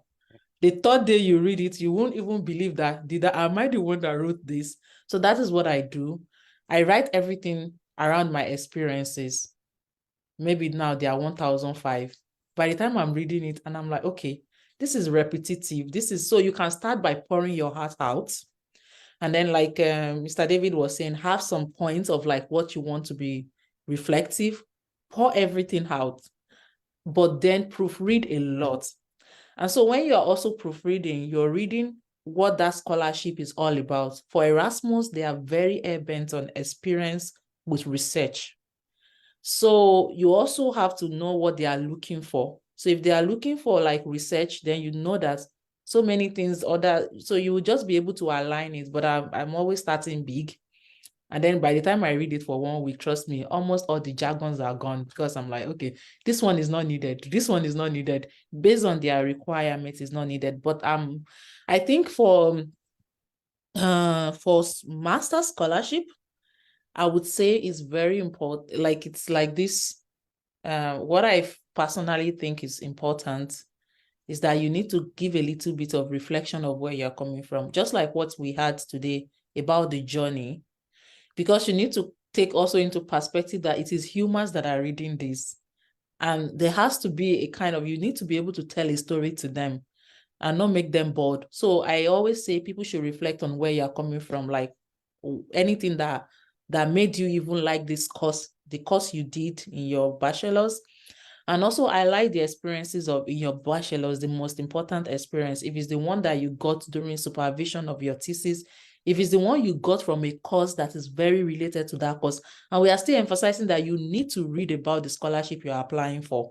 In fact, you could see the modules, the courses that they would teach you when you get that scholarship, like some of the courses that you will take in class. So you can take one experience or two experiences from your bachelor's that align with what they are going to teach you. In that way, you are informing them that I know what I'm doing. I've studied this scholarship. I know what you're requiring of me, and I have some skills for it. And so those ones are very important in writing motivation letter, and also tell them what that scholarship is going to contribute to you and what you will use to contribute to the society. Even though we know that they are doing a lot of brain grab from Africa, but then they also want people that can come to their countries, for international bodies, to contribute to that community. They also want the best of the best. So in that way, you're telling them that I know what I'm going to go get in this scholarship, and I know what I will give back to my community. And their mentality is that, well, before you give it back to your community, we hope you will also give it back to our community. So it's a brain fight. So you have to highlight that this is what this scholarship means to me. This is what it will give to me. But also, what can you give to that scholarship is by some of the experiences you have in your bachelor's. I used to tell people, don't feel like your bachelor is bullshit in Nigeria. No, I bragged a lot about my bachelor's and the experience I had in my motivation letter, that I'm not just coming to gain from you, but I also have this wealth of experience that I can contribute in class. Yeah. Oh, wow, quite awesome, quite awesome, quite awesome. Thank you very much. David.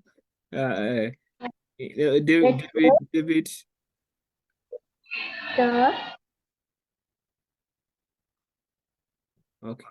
So thank you very much, David.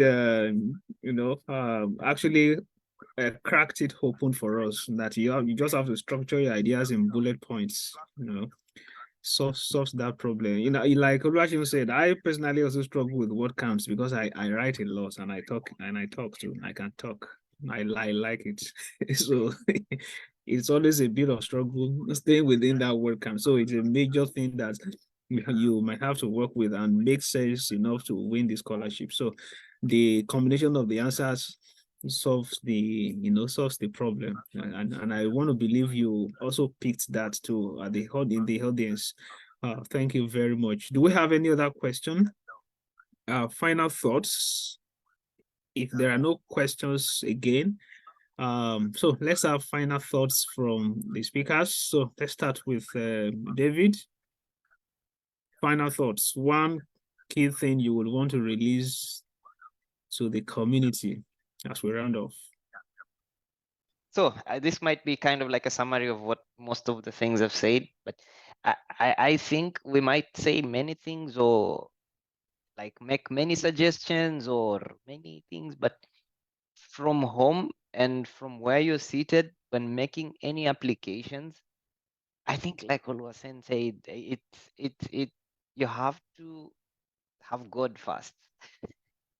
It's really important to have God first. But then again, don't give up, especially when you make applications and you keep getting, like, sometimes they go silent, nothing comes back or something like that.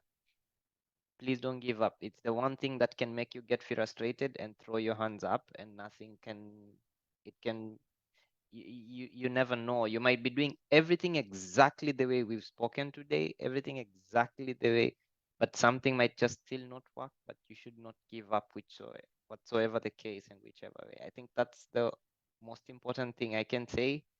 And in addition to that, as a final pointer, there is equality in different people.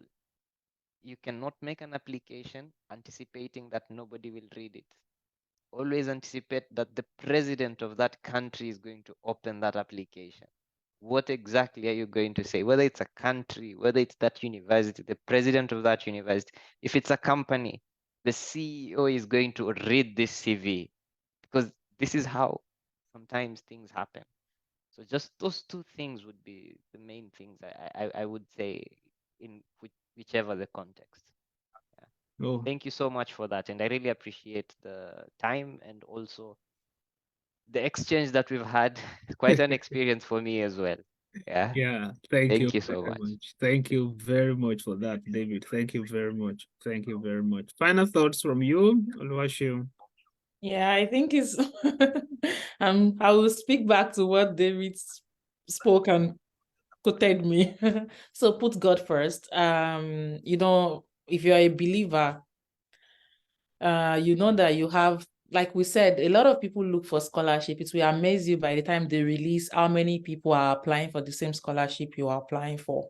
And they just want to pick, for Erasmus, they only pick 3 people per country, per course, 3 people in a country every year. So, and thousands of people would apply maybe. So what makes the difference for you is putting God first.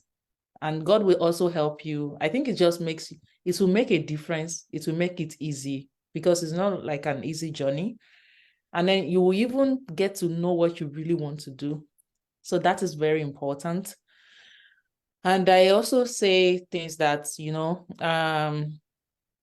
we learn every day. So take the journey of applying for this scholarship as a learning phase, as a growing phase of life. So whatever it is, when you apply, by the time you write your first CV, or you update your old CV, or you take all of the learnings that we've shared today and incorporate it, is a learning phase for you. Nothing is ever wasted. Even if you apply the first time and then you need to try again, just know that in looking for opportunity, nothing is wasted, because all the learnings and trainings that you've had, they will show up. Even after you get the scholarship, you might need those things again to get to the next phase in life.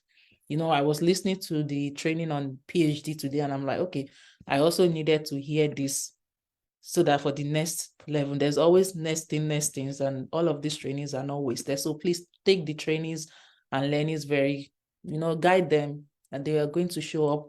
I think finally, I want us to have the right mentality when you're looking for opportunities. And I said it before, that as a person, I don't know, I won't speak for Kenya or Africans, but from Nigeria, we have been taught well in university. I pride myself with the things that I know, even when I thought they didn't matter or they didn't mean so much. When I came here, they really are. I had to, you have to start somewhere. So please don't just throw everything you've learned in your university in the dustbin, waste bin, and say you're just coming for masters. You will meet them and you will be amazed how you meet them and how they show up, and how you need to upgrade those experiences to fit in here. So pride yourself in the things you've learned, and yeah, and don't give up. Like he also mentioned, don't give up, keep pushing it, and know that you're coming to contribute something to the society, not just to take. Come with the right mentality, come with a problem-solving mentality, not just like as a victim or something that wants to escape from Africa. You are a whole bag of talent and creativity, and you need to carry yourself as that. So thank you. Thank you so much for having me. I really enjoyed this session. I learned a lot also. Thank you. Thank you so much. Thank you very much. We are really very grateful to the two speakers. Thank you for your time. Thank you for the attention. Thank you for the details. Thank you for sharing with us. Thank you for the sacrifice. We are very grateful. Personally, I'm excited. I've learned, and I'm also happy that others have learned. As a community, we are happy. And thank you very much for having to honor our invite today.